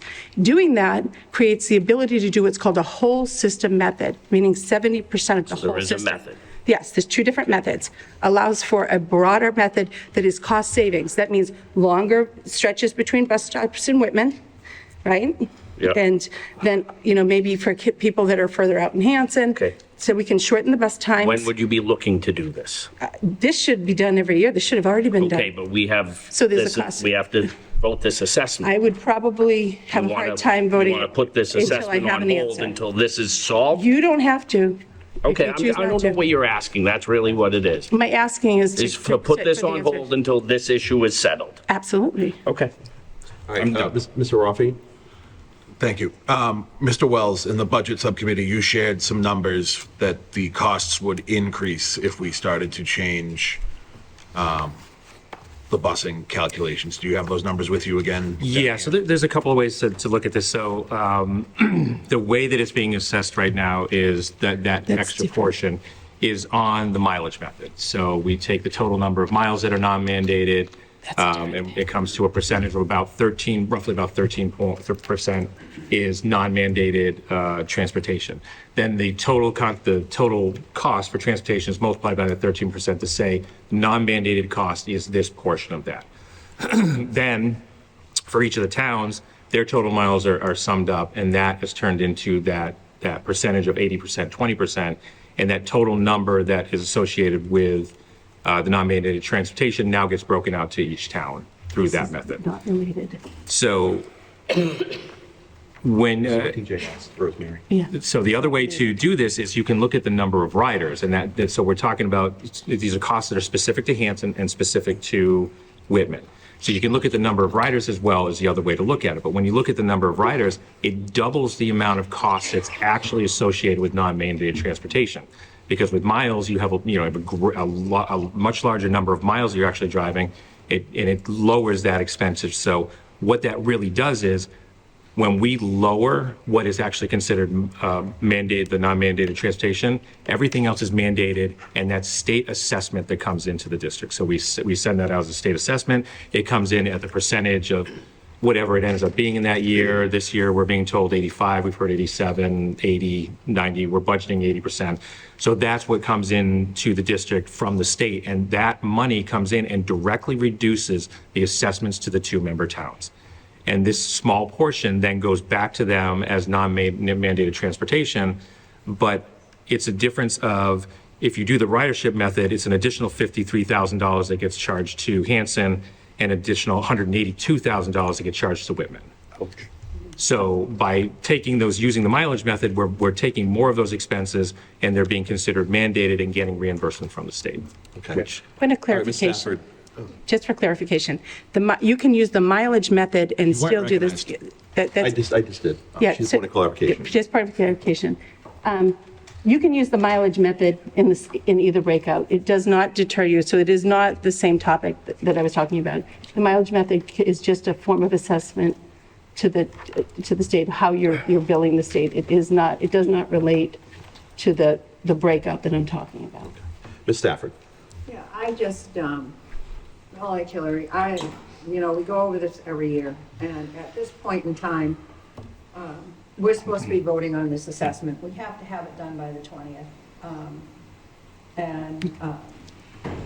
I just feel that,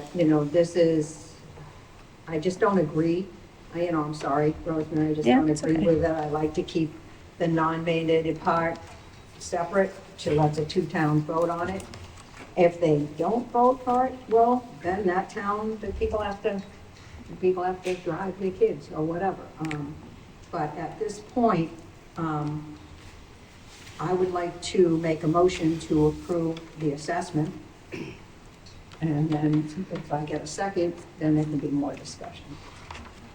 Second, but I have the motion. You want to read it? Oh. This looks. Oh, okay. I did it before. Any more discussion? You want ready? Well, This looks. yeah, so this is the motion that needs to be read legally. So we'll read this motion, we'll do a second, then we'll have more discussion. Okay. All right. Did you want to read it? Okay. All right. I don't want to take it away from you. Sure. Okay. So motion is set, should we vote? Well, we're not going to vote. We're just going to go to discussion. Right, yep. Okay. Motion to set the Whitman-Hanson Regional School District fiscal year 2027 budget in accordance with PK to 12 Whitman-Hanson Regional School District Agreement, Section 4, E2, and Mass General Laws, Chapter 71, Section 16B at $66,758,178. Second. I'm done. Motion to. Okay, they're on each one, okay. Yeah. Yep. Because they were each different. Yep, gotcha. Motion to set. We're doing one at a time. Yeah. Do it. Okay. You want to talk now on that? You want to? Okay. Are we voting a method? Okay, Read yeah. it again, just, because I thought it was the second part that you were doing, so this is a little different than what I was thinking, so if you don't mind just reading it again, so. Okay, I was reading the general Yeah. budget first. Okay, so that was motion to set Whitman-Hanson Regional School District fiscal year 2027 budget in accordance with PK to 12 Whitman-Hanson Regional School District Agreement, Section 4, E2, and Mass General Laws, Chapter 71, Section 16B at $66,758,178. Okay. Second. Okay. The Hanson motion to set the fiscal year 2027 Whitman-Hanson Regional School District operating assessment for the town of Hanson according to PK 12 Whitman-Hanson Regional School District Agreement, Section 4E2, and Mass General Laws, Chapter 71, Section 16B at $16,551,342.52. Second. Motion to set the fiscal year 2027 Whitman-Hanson Regional School operating assessment for the town of Whitman in accordance with the PK-12 Whitman-Hanson Regional School District Agreement, Section 4E2, Mass General Laws, Chapter 71, Section 16B, at $20,883,763.85. Second. So do you want to do that separate and then the non-mandated, or do all of them? You want me to read them all? I think just read them all, then we Okay. can. Motion to set the Whitman-Hanson Regional School District fiscal year 2027 non-mandated transportation assessment for the town of Hanson according to the PK-12 Whitman-Hanson Regional School District Agreement, Section 4E2, and Mass General Laws, Chapter 71, Section 16B, at $54,330.30. Second. Motion to set Whitman-Hanson Regional School District on fiscal year 2027 non-mandated transportation assessment for the town of Whitman in accordance with PK-12 Whitman-Hanson Regional School District Agreement, Section 4E2, and Mass General Laws, Chapter 71, Section 16B, at $235,439.96. Second. Motion to set the Whitman-Hanson Regional School District fiscal year 2027 debt assessment for the town of Hanson in accordance with the PK-12 Whitman-Hanson Regional School District Agreement, Section 4E2, and Mass General Laws, Chapter 71, Section 16B, at $385.64. Second. And motion to set the Whitman-Hanson Regional School District fiscal year 2027 debt assessment for the town of Whitman in accordance with PK-12 Whitman-Hanson Regional School District Agreement, Section 4E2, and Mass General Laws, Chapter 71, Section 16B, at $352,174.36. Second. Okay, so we're going to have discussion. I do want to recognize, because we are talking about the budget, Yeah. that we have representatives from the Whitman Select Board. We have Mr. Sean Kane at the podium. So, Sean? Yeah, thank you. I wanted to address the non-mandated busing issue quickly. Basically, the best I understand it is this. Right now, if you look in Article 2 in Whitman or Article 5 in Hanson, you'll see the operating budget and the assessment for Whitman-Hanson. And then below that, you'll see debt, and then below that, you'll see non-mandated busing. What there's some discrepancy about is whether that non-mandated busing should just be in the operating budget. So you would eliminate the line. So if you eliminate the line, it would just go into the general operating budget as you assess the towns.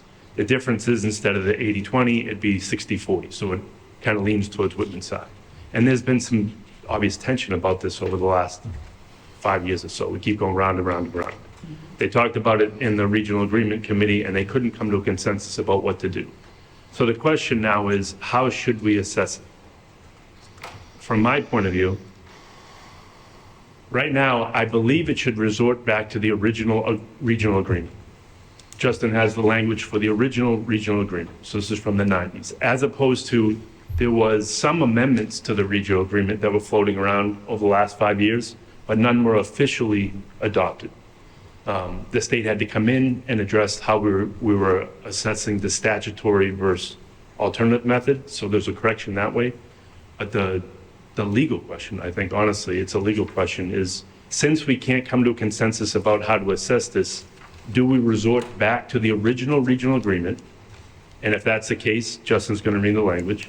Or do we resort back to some method that we have been using over the past, as a past practice, but it's not written in an agreement? So Justin's going to read the amendment or the language from the regional agreement, and then Mr. Boyce. Yeah, appreciate that. I actually think I read this at a budget setting meeting probably 5 or 6 years ago, so it's deja vu. So Section 5, transportation. School transportation shall be provided by the regional school district, and the cost thereof shall be apportioned to the member towns as an operating cost. The regional school committee shall determine on an annual basis whether or not non-mandated busing will be paid for by the regional school district. If the regional school district decides not to provide non-mandated busing, an article will be presented to the selectman's office of each town for the approval by the voters. I think the point of order, particular step you should take is a vote whether or not to include non-mandated busing in the operating budget. I think by actions the last couple of years, you've chosen not to do that and assessed it as a special operating cost under another provision of the regional agreement. But So Justin, can I just get, so my understanding, because I've been spending a lot of time reading these things over and over again. Yeah. The way that this assessment is, and James, could you move this up to the first page of this? So that just has the breakdown here, where it says non-mandated busing assessment. This, we would vote, if we voted this, this is the way that the regional agreement says it in 92, correct? It's that this is the cost of the non-mandated busing we're sending to the towns. So you are taking a vote. You're not taking an explicit vote on this issue, whether or not to pay for non-mandated busing, but you're taking it implicitly by assessing. Right, but that the language in that says that if we choose not to fund non-mandated busing, we send that cost to the towns, and that's what this is representing, correct? Right, that's my understanding of, Yeah, 1993's boards. Ms. Niffen? I just want to make a point of order. The Regional Agreement Committee, we voted not to change this. It wasn't like we didn't have the, like, we took a vote and Mr. Evans was on that and we said we didn't, it was last year, there was not the appetite for it. We weren't going to do that. Miss Otina, you, Miss Kemet, myself. So it's very important that that is in the record, as it wasn't like, oh, we decided not to. There was a formal vote taken, and it was to continue to go this route. I don't think that's the case. I know it was. I was there. I was there too. You forgot. Oh, Stephen, you had yeah. Basically, what I was saying was exactly what we're saying here. We're voting. Okay. We've already made the motions in the second. Okay. Ms. Hill? That agreement was not brought to this committee and fully passed, so that is, hold on, excuse me, stop. This is it, it was not, so to even consider it before it went forward without all of the information, and the question here lies in, is this truly, if this is what we're sending to the town, does this meet statutory? Have we voted the statutory method here? Well, what I would suggest, to Ms. Niffen's point, is that the vote from the subcommittee was not brought to the committee, so we are still operating under the regional agreement from 1992. Correct. And that language is, if we make a vote, which I think Mr. Boyce's point is that the reading of vote that she read, that we would send this non-mandated busing, is an implicit vote that we are sending the non-mandated busing cost to the towns. That is my understanding of the motion and the second. We can vote to not do that, but that is what the motion is, and that is representing, because what happened in that subcommittee, the regional agreement subcommittee, the fact that it was, that no change to the transportation line of the agreement was brought to the full committee, means that we still are operating under the original agreement from 92. That is my understanding of it. And I mean, I think I would really like to see personally that the regional agreement committee work on that, because I think that there is working on transportation. I wasn't on that committee. I did watch them. I know how difficult it is, but I think that is not, I think that more work needs to be done. And that whether that takes years, I still think that that there is work that needs to be done on transportation. I think that because of the 2020 amendment and the original agreement, it seems to me that what we are doing tonight is we are voting to send, the motion is to send not pay the non-mandated busing ourselves, but to send that cost to the two towns. And that is what this motion and this second has done.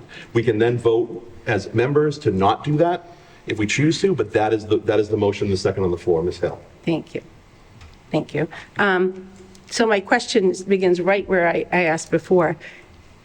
Is that motion include that we are using the statutory method, correct? So in the writing section, the sections, so we're breaking out the assessment to this as a statutory method for our assessment is done under the statutory method, is broken out to the towns, correct? Per the 2020, is my understanding, per the 2020 amendment that was passed back in 2020, yes. Okay. This is where the bit of the quagmire happens. This part of the assessment and what is described legally as the assessment, even if we break it out or do whatever, it is still legally part of what's included as the assessment to the town. And because this portion is broken out separately, does this become an alternative to the statutory? That's what I'm asking. And that's where I don't have the language. And that was the email. Yes. Oh, TJ. Sure. So for the clarity, the statutory assessment method calls for the members' share of costs for transportation, capital, and debt service, and all other expenditures not included in the regional school district's net school spending to be allocated pursuant to the assessment provisions of the regional agreement. So sending a separate non-mandated busing article in accordance with Article 5 of the 1992 agreement complies with the statutory method. Okay, Ms. Stafford. I'd like to move to the vote. Okay, is there any, so, do you have a second to move to the vote? Do you need a second for that? Second. Second, okay. All right, so any discussion before we move? Okay. Okay, all right, that's fair, yep, all right. Discussion. I'm new here, okay, all right. All right, so we're gonna move to a vote. Does that have to be roll call, Ms. Stafford, or is it just hands? It would be a good idea. Okay, roll call, so move to a vote, Mr. Boyce. Yes. Are we voting a motion? Which of the motions are we voting first? So move to the vote, right? Are we voting them all as one package? Yep. Thank you. Yeah, That's how I present yeah, it, so yeah. yes. So we're gonna move to a vote, Mr. Boyce. Yes. Ms. Niffen? Yes. Ms. Stafford? Yes. Mr. DeGravio? Yes. Mr. Rafi? Yes. Mr. Tressel, yes. Mr. Marks? Yes. Ms. Hill? Abstain. Okay. Mr. McCollum? Yes. Ms. Blackman? Yes. Okay. All right, so we're going to move to a vote. We have the first and the second, so I don't think we have to read the whole thing again, but, so we're going to say, all in favor. Should it be roll call as well? Yes, okay. All right. Do we have to vote them one by one? No, No, we're going to vote them all together, right? We read them as one. That's what we just did. Yeah, so, okay, yep. What was that vote we That was just moving did to the then? vote. So now we're going to vote it. Okay. Okay. So now, that was moving, so, all right. Got So it. we are moving the vote, now that we are voting. So, Mr. Boyce? Yes. Ms. Niffen? Yes. Ms. Stafford? Yes. Mr. DeGravio? Yes. Mr. Rafi? No. Yeah, Mr. Tressel, yes. Mr. Marks? Yes. Ms. Hill? Abstain. Mr. McCollum? Yes. Ms. Blackman? Yes. Okay. So that is 811. So the assessment has been approved to send to the two towns. So thank you, everybody. Thank you, Mr. Kane and Mr. Evans for for joining in on that discussion. Next up, we're going to have another action item for New Leaf Energy proposal. So New Leaf Energy is a net metering company that came and spoke to the Operations and Capital Committee subcommittee last week. Mr. Boyce. Yes. Yes, And then we can. Mr. Farrow. I'm sorry. Mr. Bell, thanks for bringing it. Appreciate your help. Good evening, folks. So, New Leaf Energy, we have spoken with and been in contact with since December. December, obviously, there's a little volatility on the committee here and in the district. So we then had them present again to the Capital and Technology Subcommittee meeting. At the last Capital and Technology Subcommittee meeting, we had a representative, a woman by the name of Lena, come in and talk to us. And basically what this is this is a net metering credit purchase agreement with the district and New Leaf Energy. And what happens is that they have solar fields in different parts of southeastern Massachusetts. And this agreement would allow us to receive 3,420,000 credits. These credits would be used to lower our total cost of electricity. What you have in front of you is the SOI that Dr. Marcus would sign, and then you have the estimated rates. This is for over 20 years, and the estimated value, not only in the first year, is $85,500, all the way through to $113,000 with depreciation of the equipment in year 20. There is no financial burden to us. We are not storing these on site. We are just participating with the group of people and the group of companies, some are other districts throughout the state, in order to be able to get involved in this. We met with them, the subcommittee approved it, it now comes to you. I would like to say that Mr. McCallum was in the audience the other night at our subcommittee meeting, and he spoke from his experience because he has great experience in this in his role in Norwell. So he seemed to say, I don't want to put him on the spot, but he seemed to say it was almost a no-brainer. He's been doing it for years, and the amount of money they have in their package has helped offset the amount of energy costs to the district that he currently works in. So the ask is that since this went through the subcommittee, since this went through the former administration, the current administration, and it was approved in subcommittee, that we come to you for approval in order to enter into the net metering credit purchase agreement with New Leaf Energy for the Whitman-Hanson Regional School District. as we move forward for 20 years in a net credit metering agreement. Ms. Blackman. I'd like to make a motion to enter into the net metering credit purchase agreement with New Leaf Energy. Second. Okay, discussion. Glenn. The 10%, is that, there's no guarantee, correct? Correct. So if you look at the second page, that's their estimated savings that they've done, because they took all of the electricity that we pay for, and they did an analysis for us, and that's. I haven't read it, so I'm just going to ask. Is the 10% a cap? Can I clarify? Yeah. So, and if you want to speak to this too, Mr. McCallum, but there's a difference between, there's an old method where you pay per kilowatt hour, and it was a set rate. They've shifted that to whatever we're paying at that rate, it's a 10% reduction. Okay, all right. So it's just a 10% cap on whatever we are paying. Yes. We're going to now pay 10% less. Yeah. No brainer. Which is different than your setup. They used to be significantly more financially beneficial to the districts, but those rules have changed over the last 10, 15 years. Those extra financial benefits came with a little bit more risk because the markets would decide on the price of those, and then you would have to buy them. The market would decide the price, the difference became your profit, and the fluctuations became the risk. Yeah. What they're doing now is saying that they will create the credits, they will sell the credits, and then that 10% of that will essentially come to us as an offset on our bill. Okay. Okay. Any other discussion? Okay, all in favor? Okay, great. So it is, I just want to say it is 8:30, so we do have to vote to extend, so we can approve the calendar. Can I just point of clarity? I know we talked about this once. Was this ever actually officially made? Yes. a policy? It is part of our policy. We voted it before you got there. Not in our policy manual. This started after I got here. It did? It's not in our policy. Oh, okay. Okay. I So- think it's just like that. Yeah, so we'll, Those of us who've been up since 5:15. Nothing good happens after 8:30, you know? so, well, we're going to approve a great calendar after 8:30 if we vote for this, so can I have a motion to extend? I'm in. Okay. I'm still, All right, all in I don't favor? know how much longer I'm going to stay here. All right, so we have, We hope. About the executive session. Great okay, question. so Dr. Marco's going to talk about the academic school calendar. Very quickly, this calendar that you see in front of you is one that I recommend. It was the first calendar that we actually came up with after a lot of discussion with several different groups. I brought the calendar that started on the 24th to the committee. Discussion at that meeting led us to the hybrid calendar that started on the 26th. I think folks brought some very legitimate concerns about that hybrid calendar. And this is the third iteration, which is where we started. Starts on the 31st. The staff would start on August 31st. September 1st would also be a staff day, no school day, so that takes away some of the concerns about kids being in school during a voting day. The kids would start on the 2nd, and the year would end on the 16th of June.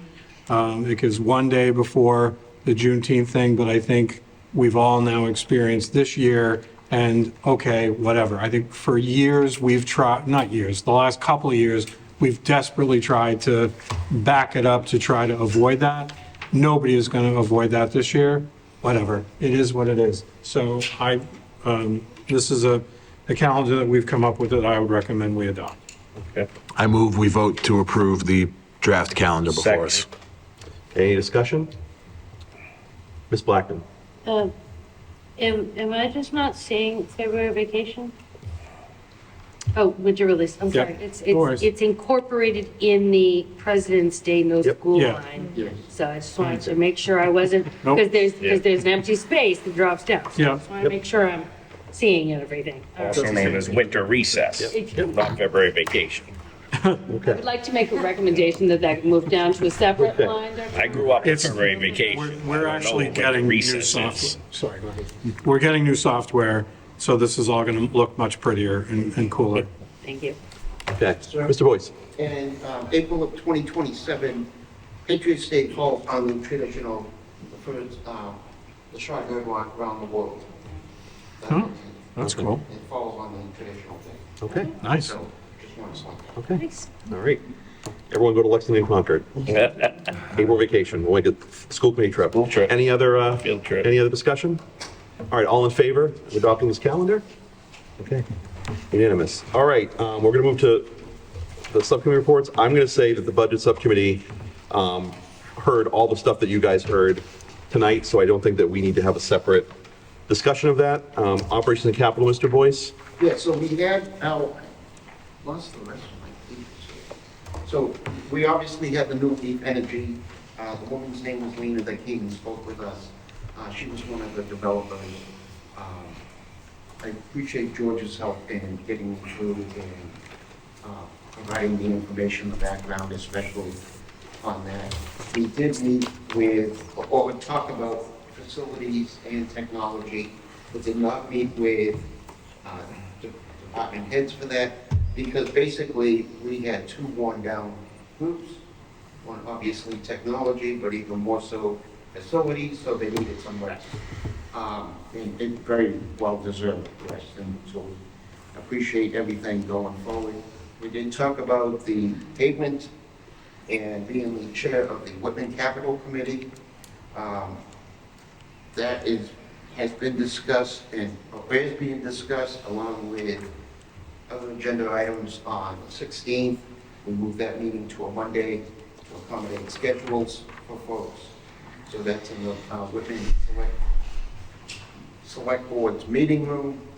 And that's a reduced from the 998,000 down to 191,000. And we even discussed in this, the Capital and Operations Committee, well, are we doing something that, you know, now we're taking away something that really needs to be taken care of. And I think it was decided on the student line. This one? The staff line down here. Thank you very much. So that was a big plus to know and to hear. So that's what Whitman Capital will be hearing. I've invited Mr. Farrell for Monday. George, anytime you show up, it's fine with me. I appreciate it. We do start at 5:30, but I invited the police chief, so I don't want you or I driving jeeps to be in trouble on the way home. But yes, if you would come at 5:45, that would be terrific. Thank you, very much appreciated. Oh, go ahead, I'm sorry. All right, thank you very much, Mr. Boyce. And then Ms. Blackman, the warrant subcommittee. The warrant subcommittee met on March 6th. We signed payroll or food services in the amount of $28,940.09. Payroll in the amount of $1,655,029.04. And accounts payable in the amount of $1,124,940.93. And our next meeting will be on the 20th. And I'd like to ask if somebody will make a motion to approve the 3 warrants that were signed by the warrant subcommittee. So moved. Second. Whoa. All right, all in favor? All right, thank you very much. All right, so there is no public comment tonight. So the next item on the agenda is we are going to go into executive session to conduct strategy sessions in preparation for negotiations with non-union personnel or to conduct collective bargaining sessions, contract negotiations with non-union personnel, superintendent of schools. We are going to go upstairs to room 201 to do this, and we are only going to come back into session to adjourn. So can I have a motion to go into executive session? So moved. Okay, it's a roll call vote. Mr. Boyce? Yes. Ms. Sniffen? Yes. Ms. Stafford? Yes. Mr. DeGravio? Yes. Mr. Rafi? Yes. Mr. Tressel, yes. Mr. Marks? Yes. Ms. Hill? Yes. Mr. McCollum? Yes. Ms. Blackman? Yes. Okay. All right, everyone, we are going to go into executive session. Thanks, everyone, for coming out. Thank you. We'll see you when we see you.